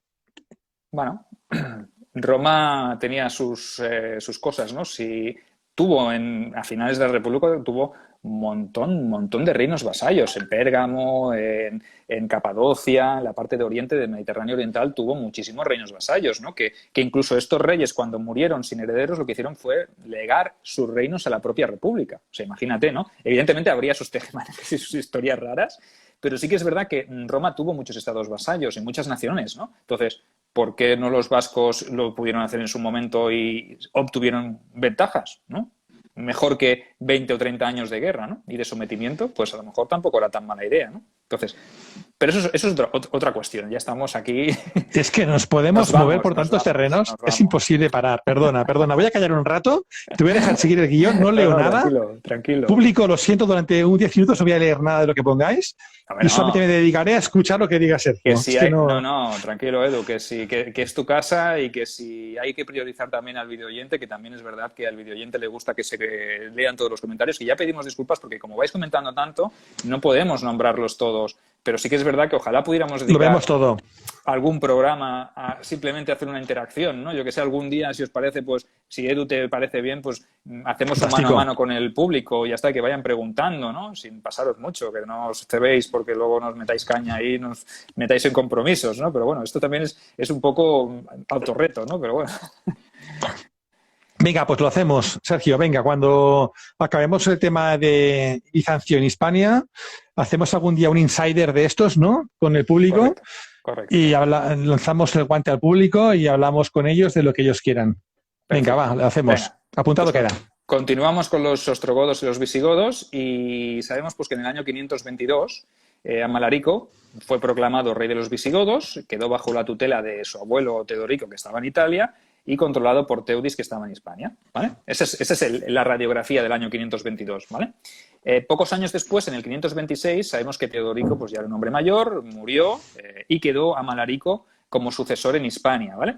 Aunque sí, tampoco hay que decir que las cosas fueran tan sencillas. No heredó el trono de Italia ni el reino ostrogodo, sino que se lo tuvo que ceder a Atalarico I, que era sucesor de Teodorico, ¿vale? Entonces, además, tuvieron conflictos, ostrogodos y los visigodos tuvieron que cederles toda la zona de la Provenza y la frontera del reino visigodo quedó establecida en el Ródano, ¿vale? O sea que, ojo, que eran primos, pero no eran amigos, ¿vale? O sea que hasta cierto punto, ¿vale? Entonces, una vez explicado esto, el joven Amalarico, vamos a explicar cómo Teudis llega al trono, porque no es una cosa sencilla, sino que sabemos que Amalarico fue asesinado tras sufrir una derrota a manos de los francos en esa frontera norte tan tensa, permitiendo que Teudis pues, alzara con el poder en el año 531, ¿no? En palabras de Isidoro de Sevilla, que dijo sobre Teudis y su coronación, que in Hispania creatur in regnum, que quiere decir que fue creado rey en Hispania. O sea, que él ya no vino como rey desde Italia, sino que fue coronado rey porque aprovechó que era el personaje que estaba más cerca de Amalarico y aprovechó ese vacío de poder. Y ahí es donde surge la duda. ¿Se cayó sobre una espada o fue Teudis que le empujó sobre su propia espada a Amalarico para hacerse con el trono siendo un hombre poderoso como era? Influyente. Tengo aquí tu texto de subrayado en amarillo de Venga, Isidoro de Sevilla. ¿Quieres que te lo lea o qué? dale caña. Es que Sí, esto es sobre Septem, sobre la toma de Septem, sí. ¿no? Venga. Después del éxito de tan feliz victoria sobre los francos, los godos tuvieron una actuación falta de previsión al otro lado del estrecho. En efecto, habiéndolo atravesado para ir contra los soldados bizantinos, que después de rechazar a los godos habían invadido la ciudad de Septem, cuando estaban al asalto de dicha fortaleza y en lo más alto del combate, depusieron las armas al llegar el domingo para no profanar el día sagrado con la guerra. Aprovechando, por tanto, los soldados esta ocasión, se lanzaron en un repentino ataque contra el ejército asaltante y cercándolo por todas partes, causaron en él tal destrozo que ni uno solo sobrevivió que escapara al desastre de tal derrota. Isidoro de Sevilla, Historia Gotorum. Buenas fuentes, ¿eh? Sí, pero es que ya os lo he dicho, ¿no? Esta historia de Isidoro es de casi un siglo después. O sea que, aparte, es muy épico, ¿no? Es casi como ahí divino, ¿no? Que los los visigodos dejen de combatir porque sea el día del Señor y los romanos aprovechen. Yo recuerdo de Ahí, Isidoro, el gran lord, yo conocía hace años el gran lord de Hispania, en el cual se alaba al reino godo como el mejor reino que hay en el orbe, después de Roma, y yo leí el lore entero, que me pareció increíble, ¿no? Imagino que también era una persona que, sometida o vinculada al poder, ensalzaría también lo que había en torno a él, que eran los reyes godos. Pero recuerdo esto, recuerdo el gran lore sobre Hispania, es histórico. Así que, bueno, también tengamos en cuenta que es una persona influenciada por a quien sí, trabaja, ¿no? Como a lo mejor Procopio con eso es. Justiniano, ¿no? Bueno, esas cosillas de la Correcto, historia. correcto. Bueno, yo he consultado fuentes para preparar este programa y uno de los que he consultado es el libro de Visigodos, Hijos de un Dios Furioso, de Javier Sotochica, ¿no?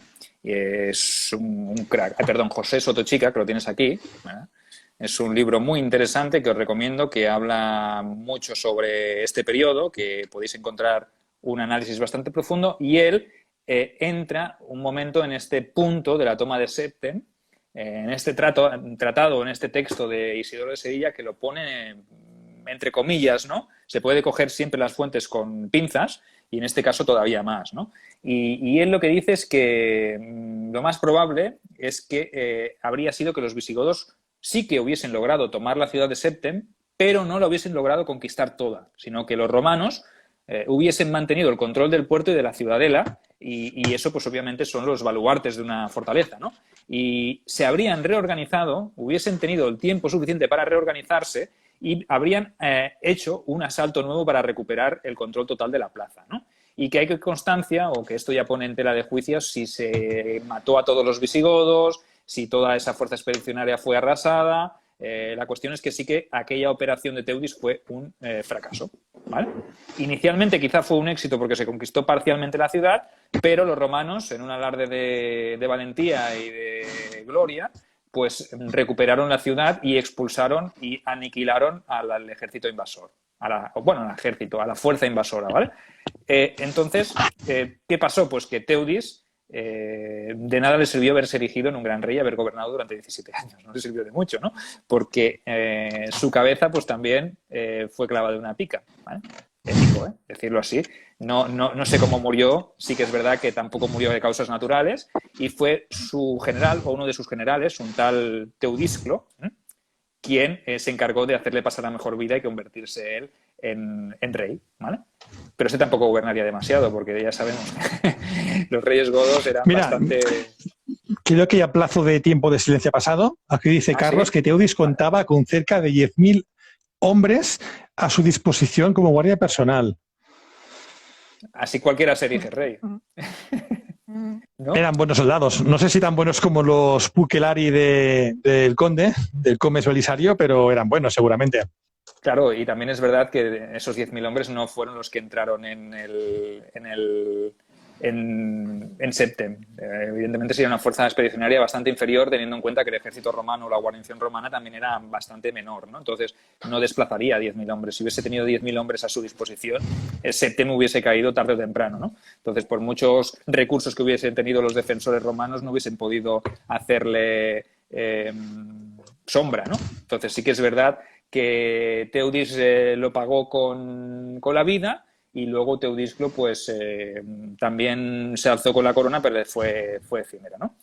Pero no nos quedemos con esto, sino quedémonos con la segunda parte. Hagamos una relectura, un repaso a todo este episodio y qué es lo que sacamos en positivo si fuéramos nosotros Justiniano de todo esto. Ojo, esto es un aviso para navegantes. Los visigodos han sido los primeros en cruzar. Me han atacado una fortaleza que tengo en mi territorio. Bueno, Casus belli. Correcto, yo ya tengo la excusa perfecta para decir, has sido tú, chaval, el que has venido aquí a mi casa a atacarme. Ahora, si yo emprendo alguna acción bélica, va a ser justificada, ¿vale? Entonces, Justiniano decide que con ese ejército grande que tiene, porque son, sí, quizá 400 hombres, y luego hemos hablado antes de los 4 o 5 dromones, más toda la tripulación, pues tenemos un ejército considerable, ¿no? Eso es un reclamo, ¿no? Porque, ¿qué ve entonces Justiniano después o a consecuencia de este ataque? Ve que la provincia de África puede estar amenazada. ¿Y qué necesita él? Pues proteger sus dominios. África es una provincia rica que tiene muchos recursos, que es un buen granero para el imperio. Entonces, si quiere proteger esa provincia, necesita tener esa frontera con el reino visigodo, tenerla controlada, ¿no? La retaguardia. Sí.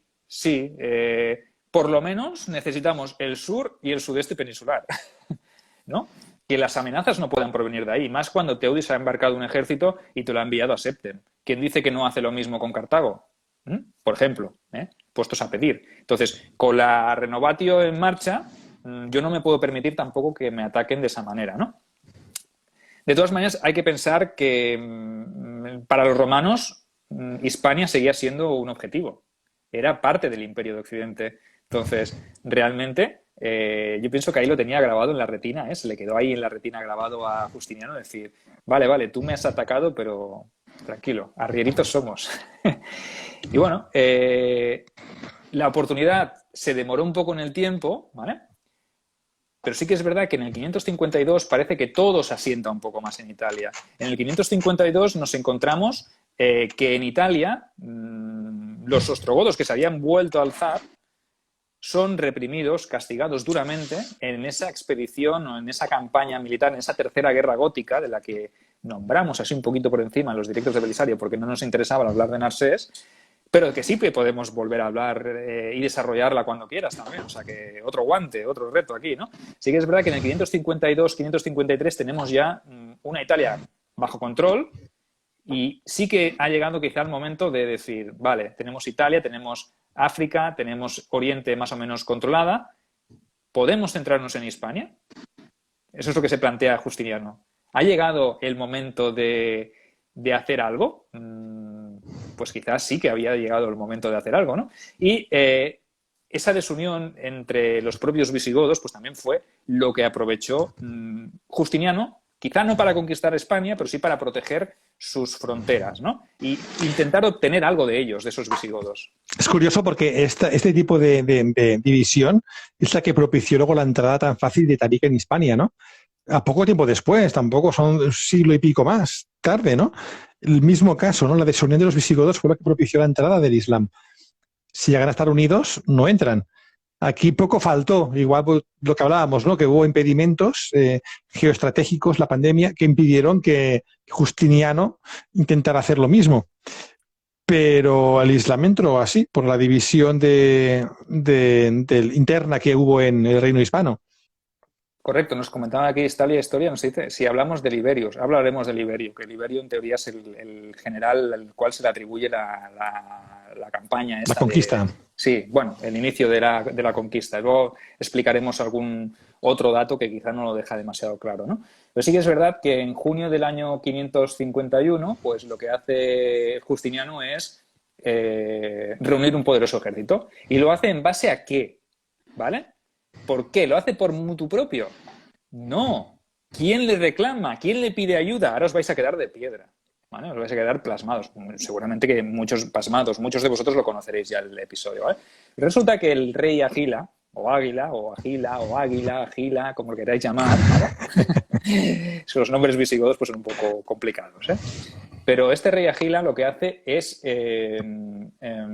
atacar a una ciudad, la ciudad de Córdoba, una ciudad con un pasado romano muy importante del sur, de la Bética, de la Baética, ¿vale?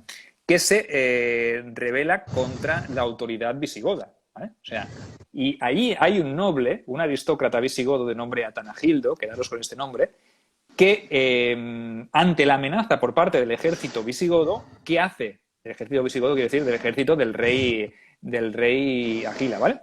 Pide, ni más ni menos, ayuda a Justiniano.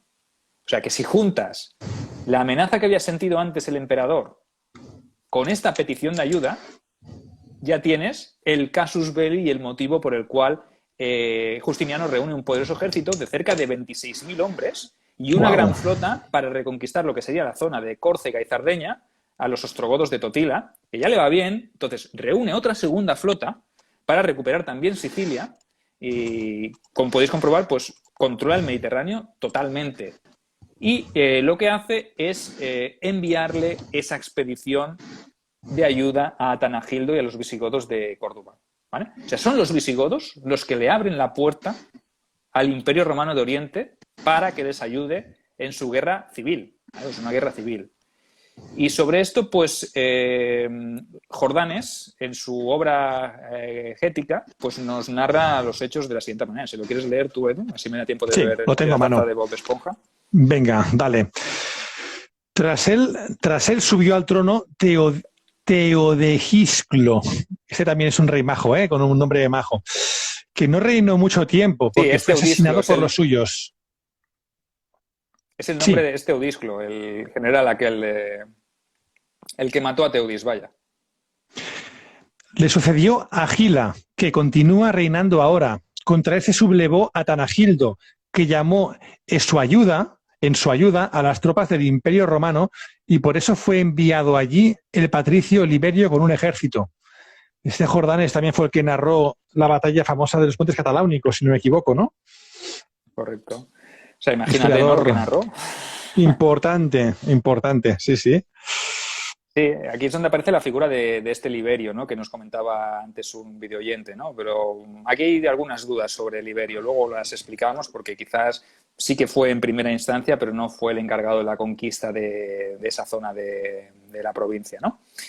Bueno, sabemos que Atanagildo firmó un tratado con el emperador, ¿vale? Aceptó que las tropas romanas entraran en sus dominios para ayudarle en su guerra, sin darse cuenta, pues que claro, les había abierto las puertas a Justiniano y le había dado quizá una excusa para seguir con su renovatio imperio, ¿no? O sea, que el plan del emperador era más ambicioso, ¿vale?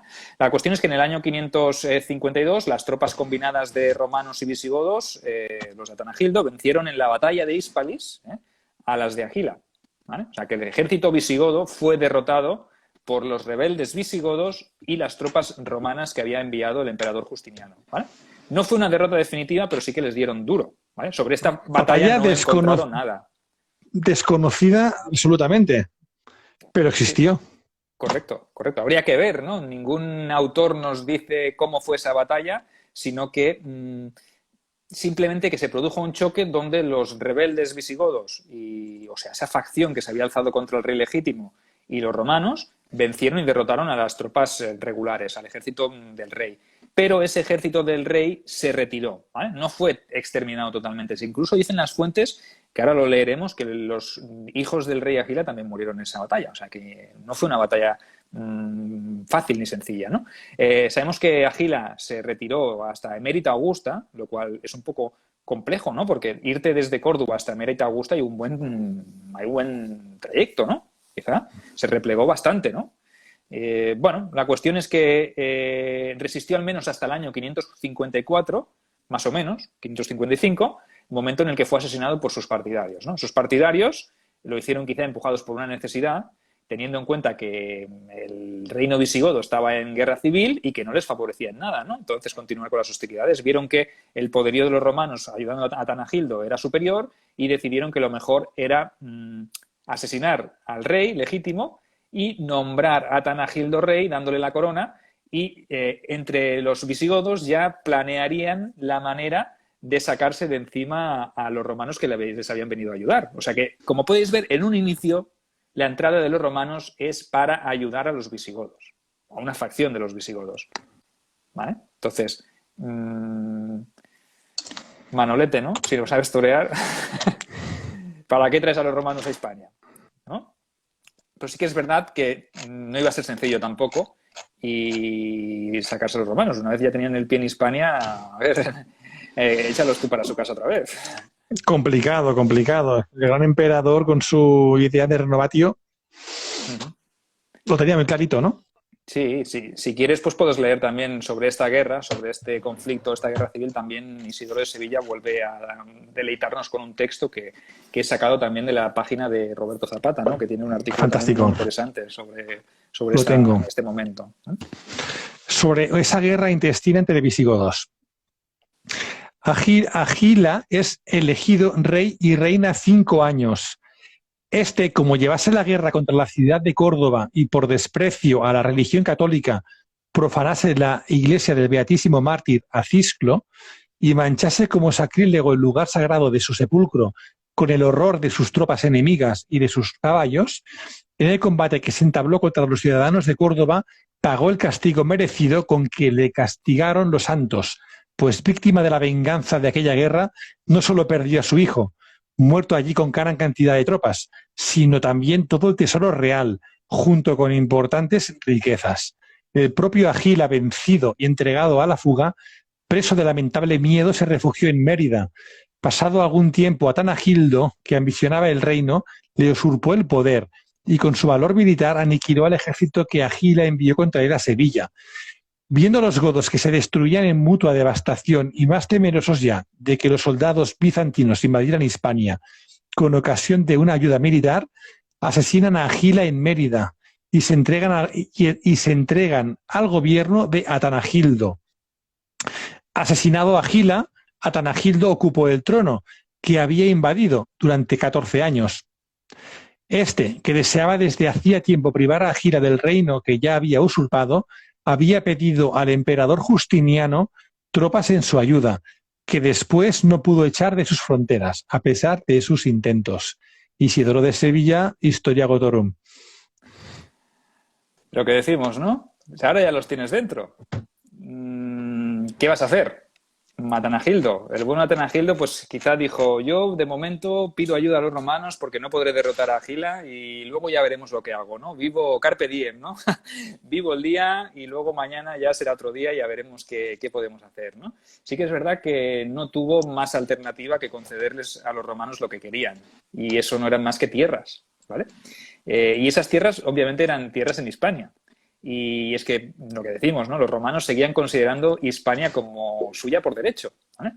Por mucho que los visigodos la hubiesen ocupado por la fuerza desde tiempo atrás, ¿no? Entonces, Justiniano obtuvo pues su premio, ¿no? Su objetivo, y era la zona de la Bética, ¿vale? Del sur de la provincia, y la cartaginense, la zona de la cartaginense, ¿vale? Sería lo que es el litoral el litoral del sudeste y todo el sur, ¿vale?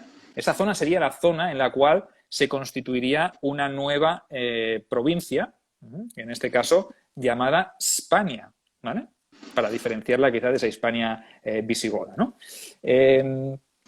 Hay constancia de que el ejército imperial que fue enviado a Hispania desembarcó probablemente en la zona de Málaca, o en Iulia Transducta, lo que sería la actual Algeciras. Desde allí se reunió con el ejército visigodo rebelde y emprendieron la marcha hacia Hispalis para plantar cara al ejército del rey Agila. Ese ejército sabemos que fue de considerables dimensiones, es un ejército importante, ¿vale? Y fue dirigido, según parece por las fuentes, o nos lo comentan, por ese patricio de nombre Liberio, un tipo que también era bastante grande, mayor de edad, era octogenario, al igual que Narsés, hombre oriundo de la propia Roma, o sea, imaginaros, es que era de origen ostrogodo, no os lo perdáis, o sea, entre ostrogodos anda el juego, ¿no? Entre ostrogodos, visigodos, y como podéis ver aquí ya no existe una nacionalidad ni una pertenencia, sino que uno sirve al que tiene que servir. Y en este caso, Liberio era un liberto que se puso al servicio del Imperio Romano y dicen que conquistó o formó parte de este primer ejército, ¿no? Lo dirigió, que había venido desde Sicilia para ayudar al insurrecto Tanagildo. Sobre este Liberio ya os he dicho que había algunos autores que dudan, ponen en duda que estuviera al frente de las operaciones en Hispania. En primer lugar, porque se trataba primero de un hombre mayor y con poca experiencia militar, por no decir que casi ninguna. Entonces, nadie le iba a dar a un hombre inexperto un ejército tan relevante. Narsés lo obtuvo, pero tiempo después, ¿no? Cuando ya tenía cierta experiencia y había estado ya en Italia previamente, ¿no? Además, en segundo lugar, hay textos que lo sitúan en el año 553 en la ciudad de Constantinopla, ¿no? Cosa que no encaja mucho con el relato de esa guerra, ¿no? O estás en Hispania o estás en Constantinopla. En los dos sitios a la vez no puedes estar, ¿vale? Y así que es posible que sí que estuviera en el principio de esa campaña, pero que acabara cediendo su lugar a un hombre militar, con experiencia y con más tablas en la guerra, ¿no?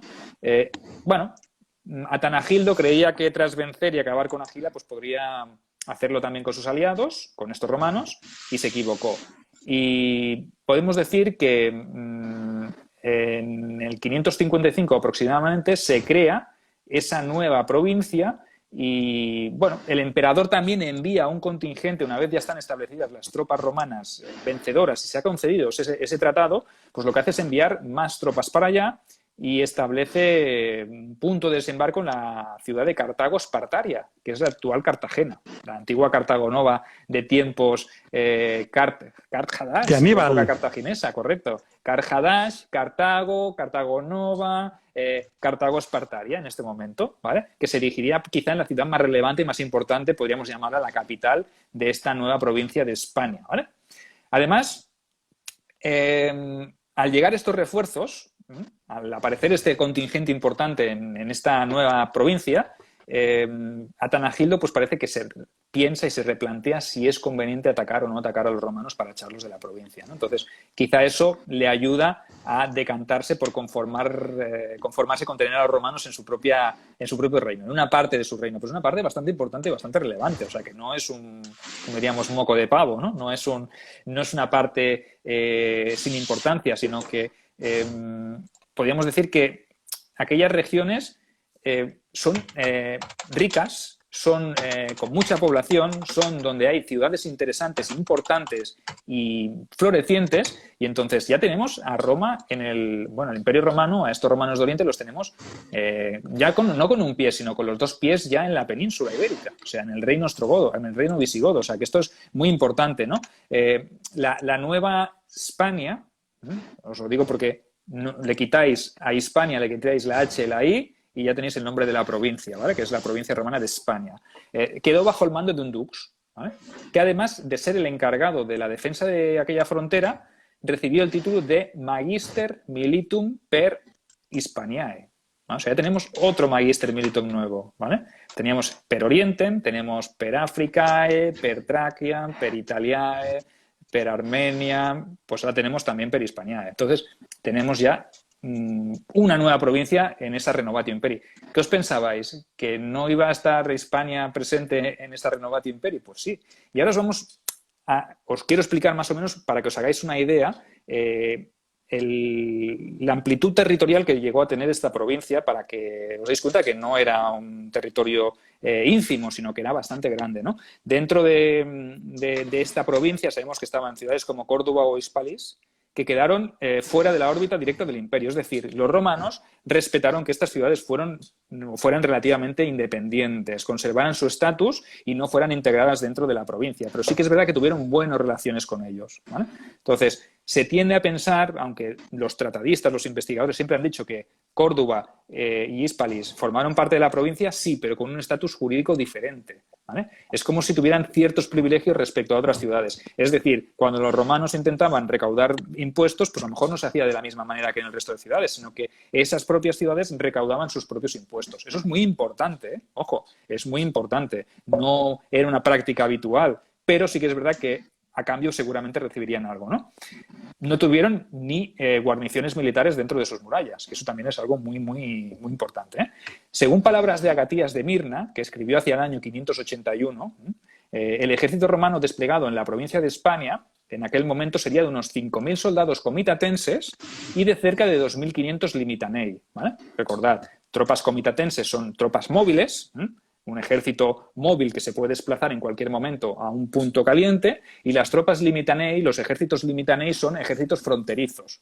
Son ciudadanos soldados o soldados profesionales que se establecen en las zonas de frontera, crean allí su familia, su etcétera, etcétera, y lo que hacen a la vez es proteger la frontera. Limitanei, comitatenses. Estamos hablando de un que seguramente serían caballería los comitatenses en este momento y infantería los limitanei, entiendo, ¿eh? Es muy probable, sí, sí, sí. Incluso se sabe que había tropas combinadas, ¿no?, en algún momento determinado, pero sí que es verdad que el ejército comitatense, que es un ejército móvil, sí que es verdad que lo más lógico es que fueran tropas montadas, porque lo que hace es que sean mucho más rápidas a la hora de desplazarse. Totalmente Desde lógico. Estilicón eran las tropas de élite, más o menos, ¿no? De esta época, del año 400.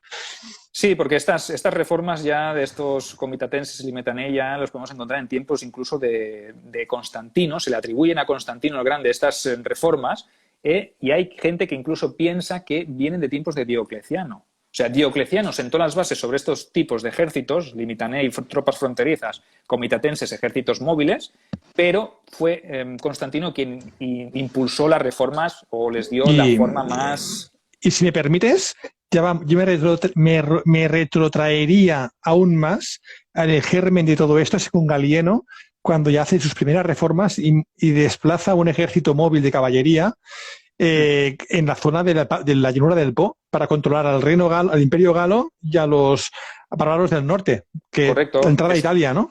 Es probable que Galieno el germen, ¿no?, hiciera este germen, Diocleciano le diera un poquito de forma y Constantino fuera el que definiera ya el estatus legal de estos ejércitos, ¿vale? Entonces sí que es verdad que es un proceso evolutivo largo, no es de la noche a la mañana, pero también es verdad que incluso en este lejano siglo VI ya tenemos esa esencia y se mantienen este tipo de tropas, limitanei y comitatenses, o sea que hay incluso una tradición ancestral, ¿no? Entonces esto es importante que lo entendamos, ¿no? Porque son dos tipos de tropas o dos tipos de diferenciaciones de tropas dentro del propio ejército romano, ¿no?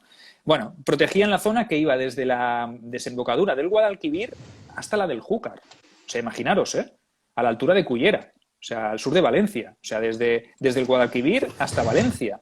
Lo ponemos. Sí, imaginaos que es una provincia enorme.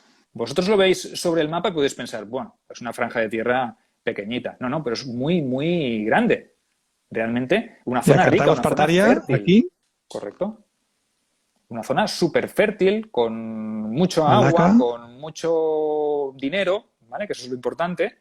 Y que todo eso es lo que buenos no ingresaba. Olivos, correcto. Buen aceite y vino. Correcto. Y desde todo tiempos eso ancestrales, sí. Y todo eso no lo ingresaba el reino visigodo. Claro, es que son pérdidas para el reino visigodo. Hay que verlo desde este punto de vista, ¿no? Y quizá entenderéis la importancia, ¿no? Tenían por aquí la zona norte, que estaba el reino de los suevos, en Galicia, parte de Asturias, correcto, de Portugal, León. Y aquí tenían otra cuña metida con el Imperio Romano de Oriente. Para los godos, entre los francos por arriba, que les habían cortado el paso, les habían enviado al sur, tenemos aquí ya también la zona de los cántabros, que estaba un poco también insurrecta, que correcto, como cántabros, veis aquí que también está la zona de los vascones, que tampoco es que sean cántabros. La zona verde es la zona que estaba un poco fuera de poder ya de los godos en esta época. Incluida la zona esta franja de Portugal, que también es bizantina, ¿veis? Sí. Es correcto. Tremendo.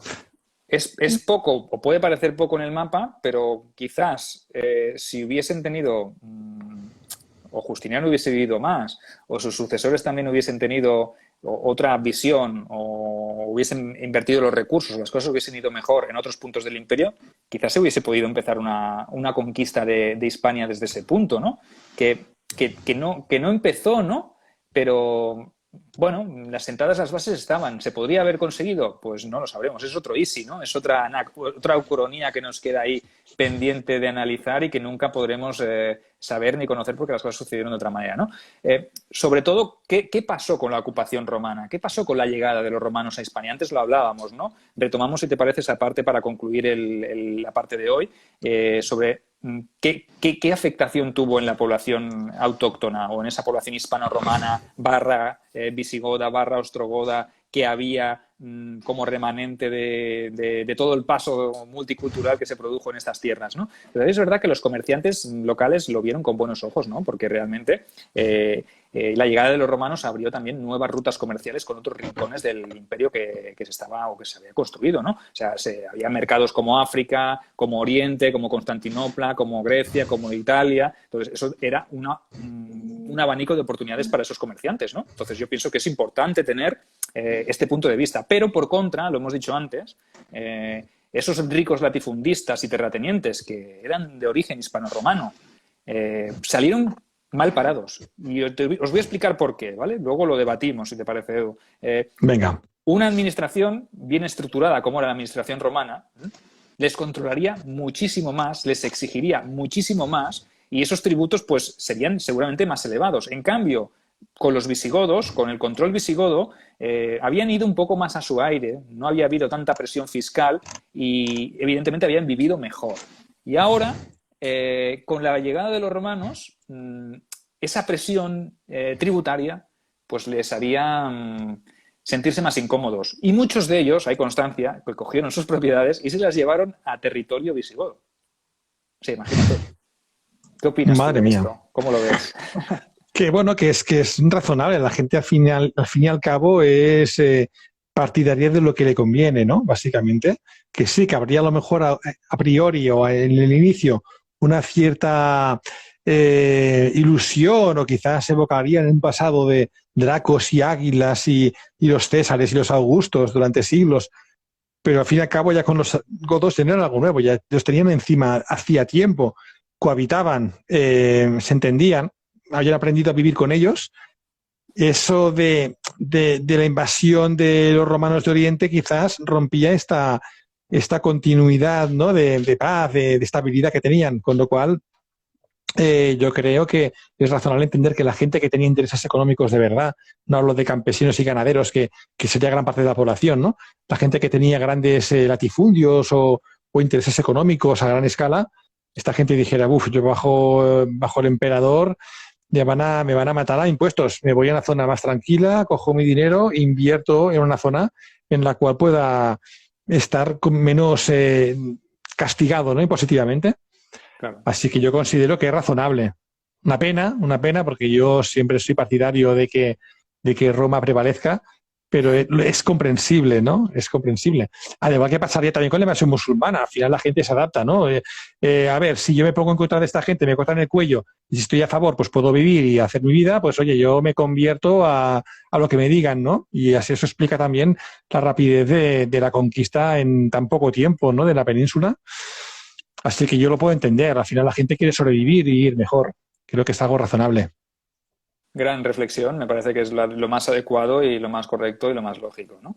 Bueno, desde el año 556 hasta el año 567, en el que muere Atanagildo, el reino visigodo con capital en Toletum, sabemos que estableció buenas relaciones con los romanos, podemos decir relaciones cordiales, y se vivió un periodo de cierta estabilidad, ¿no? Sí que es verdad que en esos años, pues obviamente, pues los intereses, pues quizá cada uno respetó su parte. Las tropas romanas, pues decidieron, o por órdenes del emperador, no entrar en territorio visigodo, ya se conformaron con lo que habían obtenido, porque eso les servía para proteger la provincia de África, ya lo hemos dicho, ¿no? Para proteger Italia también, ¿no? Entonces, se conformaron, parece que sí, que la Renovatio pegó un frenón. Y es que en el 565 ya recordaréis que Justiniano murió, ¿no? Entonces, sí que es verdad que sus sucesores plantearon una política expansionista diferente y hicieron, como diríamos vulgarmente, un Adriano, ¿no? Se marcaron un Adriano, ¿no? Es decir, hasta aquí hemos llegado, yo me conformo con lo que tengo, virgencita, me conformo como estoy, que no me cambien las cosas, ¿no? También es verdad que sí que es verdad que la expansión por el Mediterráneo había sido durísima, había requerido un esfuerzo épico y evidentemente pues hasta aquí hemos llegado, ¿no? Sí que el es verdad... tesoro quedó esquilmado, el tesoro en esta época ya claro, estaba sacando telarañas ya, porque es que todo lo habían invertido en tropas, con la peste también, habían tenido una cantidad de pérdidas y dejado de tener ingresos. era un momento realmente difícil para plantearse una expansión. ¿Con qué lo hacías? Es que no tenía No. recursos, ¿no? Y hay que saber también cómo están funcionando esas provincias, que eso es quizá lo que perdemos de vista, ¿no? Esas son las provincias de Italia, de África o esta España, cómo funcionaban a nivel fiscal y cómo aportaban, y tenemos a los persas en Oriente también. Entonces, muchas fronteras, el esfuerzo ha sido bueno, se ha conseguido quizá mucho más de lo que en un origen se hubiese pensado, pero Hispania, Galia y Britania yo creo que era algo ya inalcanzable, ¿no? El sueño de Justiniano le faltaron años de vida para poderlo realizar, si es que hubiese podido lograrlo, claro, porque yo ahí ya lo dudo un poquito, ¿no? Aquí es, quizá en este punto, en este 567, es cuando se frena ya la expansión del Imperio Romano de Oriente y podemos asistir quizá al momento más trajaneo, ¿no? El momento de expansión máximo del imperio. Y a partir de aquí ya todo va a venir un poco rodado hacia un interés básicamente defensivo, ¿no? Defenderse de lo que te hacen, intentar mantener las fronteras como las tienes y ya asistimos a un momento de declive, ¿no? Sí, y es que a partir del 567 también la política del sucesor que viene después de Atanagildo, que murió de muerte natural, ¿eh? No nos vayamos a pensar que se cayó en ninguna espada, ¿no? Atanagildo gobernó durante bastantes años y su sucesor, que fue Liuba, un noble originario de la Septimania, bueno, fue diferente, ¿no? No tanto por parte de Liuba, sino por quién quedó asociado al trono, que fue su hermano. Y este nombre seguro que os sonará, y fue Leovigildo. El terror de los romanos, ¿vale? Bueno, ya hablaremos de él más adelante, que sabemos que sí que él sería el encargado de iniciar un poco esta reconquista del reino visigodo, ¿no? Y esa reconquista pasaba por expulsar a los romanos de su reino. Y, hombre, pues esto no se... Y al norte, todo. Tuvo que Claro. enfrentarse al norte, al sur, un pequeño Carlomagno, ¿no? Tuvo que lidiar en múltiples frentes. Un rey muy importante, Leovigildo, ¿eh? Ya entraremos en profundidad porque la historia de la provincia de Hispania todavía no ha acabado, ¿vale? Nos quedan aún unos cuantos añitos de historia y yo dejaría el relato en este punto, que es un punto de impasse, ¿vale? Un punto de relativa calma antes de la tormenta. Y si quieres, la tormenta ya la empezamos a explicar en una posterior sesión, porque ha sido, yo pienso que ha sido productivo porque quizá hemos acercado a nuestros videoyentes pocos años, porque realmente solo hemos hablado de 20 años, no hemos hablado de demasiado longevo, pero ha servido pues para que la gente se haga un poco a la idea de todo lo que ocurrió en solo 20 años y lo que estaba por ocurrir, ¿no? Hemos hecho quizá una radiografía de esta zona occidental, del Mediterráneo occidental, y de todos los actores que participaron, porque es que han participado muchísimos actores en este punto. En aquel tablero del ajedrez estaba todo por decidir, ¿no? En este momento, alguien de la época con capacidad geoestratégica de conocer un poquito de la situación del mundo vería todo en el aire. Vería, ostras, es que aquí puede pasar de todo. Puede que Roma siga avanzando y pase a la Galia en un periquete. En aquel momento todo estaba por ver. Y Roma estaba totalmente expandida. Realmente, salvo la Galia y Britania, Justiniano puso el pie en todos lados del antiguo imperio romano. Correcto. Y todos habían estado un poco temerosos, ¿no? Incluso los reyes francos también, en este caso, estuvieron pendientes de si los romanos derrotaban a los ostrogodos, también se iban a ir a por ellos después. Por eso también hicieron aquella incursión donde aparecieron las águilas de Siagrio, ¿no? Maravilloso, qué momento. Oh. Claro, entonces los visigodos también estuvieron asustados cuando se conquistó el reino vándalo, ¿no? Pienso que ¿podría haberse conseguido más? Sí, evidentemente, pero los recursos eran limitados. Estos, en tiempos de Trajano, seguramente sí que hubiese sido posible, ¿no? En tiempos de bonanza, ¿no? Pero en tiempos de escasez y de plagas y de complicaciones, pues no daba para más. Hombre, y con tropas levantiscas, porque las lealtades eran cambiantes y las tropas levantiscas, ¿no? Cuando los vientos soplaban de frente, la gente cambiaba rápidamente de dirección. Así que ya pasó en Italia, lo vimos, ¿no? En Italia, como fácilmente a la que Belisario se despistaba, ya las tropas iban a su aire. Era complicado. Estaba todo cogido con alfileres. Sí. Pero realmente es apasionante como ver cómo realmente en el siglo VII aún teníamos dracos y águilas romanas en Hispania. Es que es maravilloso, ¿no? Estamos hablando de la Edad Media.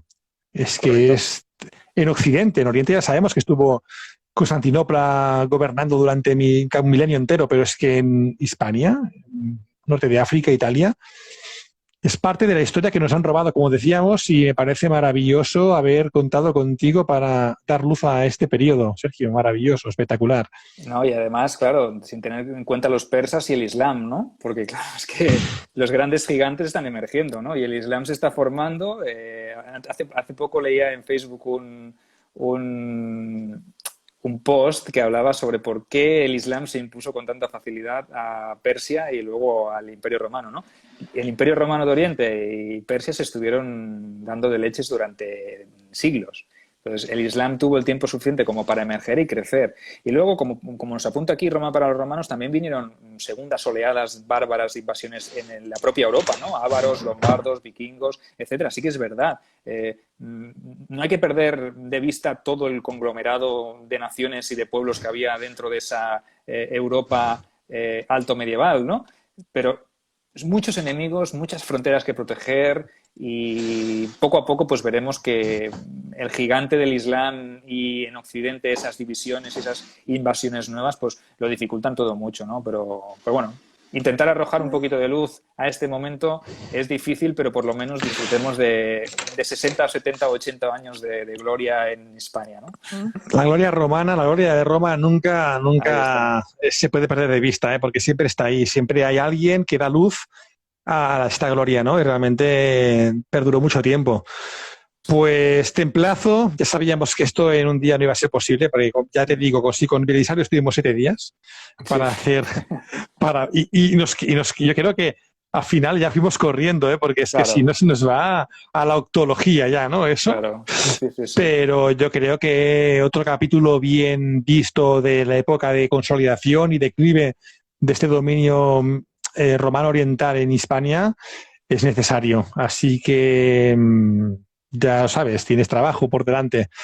No sé cuándo lo haremos, pero ya lo haremos. Si la semana que viene tienes visita de otro grande, ¿no? Sí, ahora voy a hablar de ello cuando te despidiese, pero ya que lo dices, ya que lo apuntas, lo voy a apuntar, lo voy a decir ahora.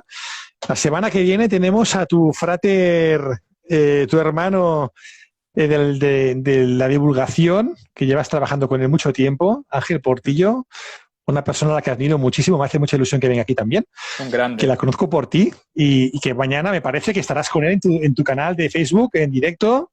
¿Y qué trataréis mañana? Un tema muy bueno, ¿eh? La caballería romana. Mañana vamos a hablar de la caballería en el mundo antiguo y vamos a hablar un poquito de la evolución de la caballería, de cómo se combatía a caballo y lo trataremos con un gran divulgador, con un gran recreador que es Ariel García, desde el Flumen Argentum, o sea, es Río de la Plata, en Argentina. ¡Wow! Tremendo. Sí, tendremos a Ariel García, que es recreador de la Legio Décima Gémina. Yo antes le he llamado Fretensis, me he equivocado de décima, te pido disculpas, es la Gémina. Y estará con nosotros porque él es recreador y él es jinete. Y vamos a hablar y vamos a romper el mito sobre la caballería y vamos a explicar cómo era o cómo combatía, tratar de aproximarnos un poquito al combate de la caballería en el mundo antiguo, a nivel global, desde caballería en tiempos asirios, en tiempos persas, en tiempos romanos, en tiempos partos y tratar de hacer entender un poquito cómo era cabalgar sin estribos, ¿no? Esa es la clave, ¿eh? Cabalgar espectacular. Sin estribos. Espectacular, espectacular. Oye, pues yo estaré encantado de veros.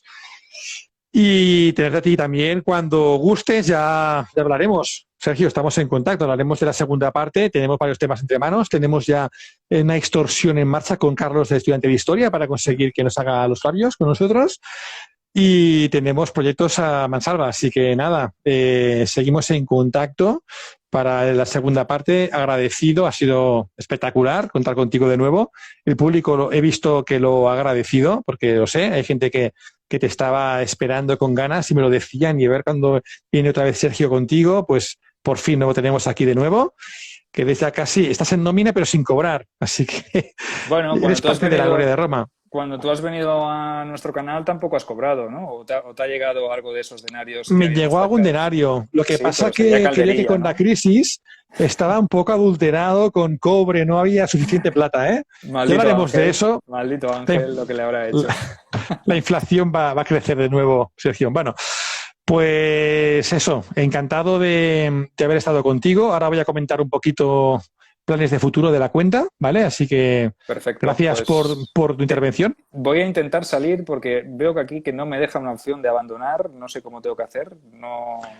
Que si te quieres quedar, te dejo aquí, posando. Me quedo de apoyo moral. No voy a intervenir, te dejo que despidas, pero no me puedo ir porque no veo aquí el botón de irme. O sea que Yo veo una te X hago aquí que compañía. seguro que si le Que va, doy que yo va. te cierro todo. Así que No te me quedas sales. conmigo. Me quedo contigo y aquí te escucho y te apoyo moralmente. Pues venga, vamos allá. Pues nada, comentaros esto, ¿no? Que tengo proyectos se me están acumulando los proyectos. Con Sergio hemos disfrutado un montón de esta parte de la historia que es súper interesante y desconocida. La segunda parte está a la vista, no tardaremos mucho en hacerla. La semana que viene tenemos al gran Ángel Portillo. También tiene sus obras, es un hombre con recorrido, un gran divulgador. Mañana lo veremos en el canal de Sergio, que siempre trabajan juntos y yo estuve con ellos hace poquito hablando de la economía. Presentará su nueva obra, Cunina, diosa tutelar de la infancia. Tiene una trilogía anterior, que es Lignum, pues ya hablaremos con él, que nos explicará toda su obra en directo, pero de esta obra podemos leer de qué va un poquito para haceros un poquito, poner un poco la miel en los labios. Cunina es en la antigua religión romana la diosa tutelar de la infancia que cuidaba al bebé cuando estaba en la cuna y lo protegía de los males de ojo. La diosa nos revelará una historia desde el punto de vista de una divinidad dolida y abandonada. Nos recordará a los romanos que la historia hablará por siglos de lo que os concedimos. Todo pueblo del mundo recordará vuestras hazañas. Por los siglos, muchos imperios intentarán alcanzar vuestros logros. Os regalamos toda la tierra habitada por el hombre y os entregamos todas las aguas del mar. Erais envidiados y temidos por todos, pero nada de eso bastó. Rompisteis el pacto con los dioses. Siempre os gana la ambición. Bueno, pues aquí en esta obra nos va a hablar una diosa en persona, así que yo creo que vale la pena que tengamos aquí a Ángel, porque va a ser un directo muy interesante. Tú ya lo sabes, Sergio, que es un... No quería hablar, no quería interrumpirte, pero es que, claro, yo me he leído Cunina y te tengo que decir que me lo leí en 2 noches. Es una obra Imagínate. muy buena, espectacular, la podéis encontrar en Amazon, Ángel Portillo Lucas, y bueno, es que ya estáis tardando porque sería pecado no leerla y así la tenéis fresca para cuando venga él la semana que viene. O sea que, próximo sábado, misma hora, 6:30, con Ángel, hermano de batallas de Sergio. Yo ya casi también lo considero como mi hermano, porque también está montándose aquí una familia histórica muy bonita y Ángel es una persona que admiro y que aprecio mucho. Así que no os lo podéis perder. Aparte, también tenemos pendiente otro episodio con otro conocido también vuestro, Sergio, que es Carlos de Miguel, que tiene que seguir hablándonos en nuestro canal y en el tuyo. Nos lo vamos a tener que rifar, Carlos de Miguel, porque... Yo sé que estoy en cola, pero bueno, yo no tengo prisa. Tengo proyectos entre manos. Que se organice él y que haga horas extra. En el directo que hicimos con él queríamos llegar hasta Diocleciano y no pudimos. Yo ya te lo dije. Es que lo sabías. Difícil, sí. Pues con Carlos estaremos cuando esté disponible, que creo que ya para mayo por ahí podemos empezar a intentarlo, ¿vale? No sé, en tu canal estará antes. Lleváis ya como mínimo 3 directos, ¿no? ¿Lleváis ya con él o 2? Hay 3 directos. Estamos en Maximino el Tracio, nos quedamos en Maximino el Tracio, no sé si llegamos a estar el gigantón, qué época. Estamos en tiempo de los gordianos, sí, y llevamos 3 directos de 3 horas cada uno, o sea que... Es que no se acaba. Esta época del ocaso de Roma es tremenda. Más cosas. Un amigo conocido también que tenemos, que lo tuve aquí yo en mi canal, que también estará en el tuyo, porque aquí nos vamos retroalimentando, porque todo esto es una simbiosis, nos vamos ayudando. Ismael, arquero histórico. Bueno. Lo tendré aquí en el segundo directo con él. Nos va a ilustrar cómo luchaban los enemigos de Roma en las fronteras, los partos, etcétera. Arquero histórico. Que te tengo que decir que yo soy el primer alumno de España de tiro con arco al estilo oriental, ¿vale? Y me lo está enseñando Ismael. O sea, mañana voy a hacer la tercera sesión y estoy tirando al estilo parto. Me está enseñando el estilo parto de tiro a caballo. O sea, Quiero que te haga fotos el Ismael, cuando vayas a verle. Quiero publicar tus fotografías con el arco, como si fueras un Robin Hood antiguo. Correcto, ¿no? espectacular. Un sagitario del Imperio Romano. Me estoy haciendo parto, ya te digo yo. No pensé que iba a decirlo, pero me estoy pasando un poco al bando enemigo porque me está encantando la disciplina del tiro con arco al estilo oriental. No sé yo. Pero vamos, mis héroes de la Legión Perdida te van a odiar. Por favor, fueron masacrados sus amigos en Carras. No puede ser parto.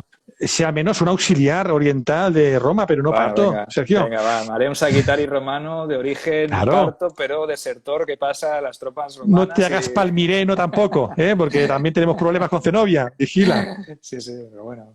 Sí. Pues nada, Ismael presenta su libro, lo tiene ya en preventa.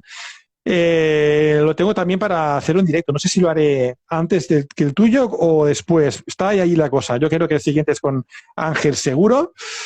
Y el siguiente, si tú puedes, o Ángel, o Ismael, uno de los dos, porque yo creo que ya también conviene tener su libro presentado. Así que lo tenemos aquí disfrutando mucho de su saber con el arco. Aquí está Richie, del Helenismo y Roma. Lo tengo pendiente. Yo sé que Richie, bueno, es un divulgador también de primera de la época helenística, de la época de los sucesores, del mundo griego en general. Y a mí me gustaría mucho tenerlo, porque cuando yo presente mi obra, cuando tenga ya mi obra publicada, a punto de publicar, me gustará mucho y me estoy esperando mucho para proponérselo de nuevo, tenerlo en directo para hablar de esa época, aquellos reinos orientales tan interesantes, ¿no? De Bactria, de Sogdiana, Hircania, aquellos reinos orientales helénicos, herederos de Alejandro, que es el mundo donde se desenvuelve mi Legión Perdida, ¿no? Desde que es apresada y enviada hacia Loxus, hasta que huye y se va hasta China, dicen las leyendas.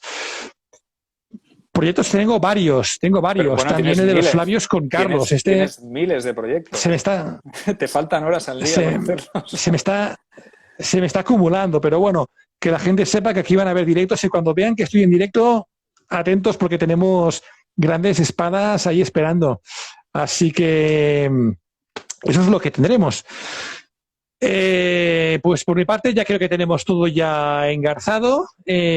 Os voy a dejar con el tema con el cual hemos iniciado el directo,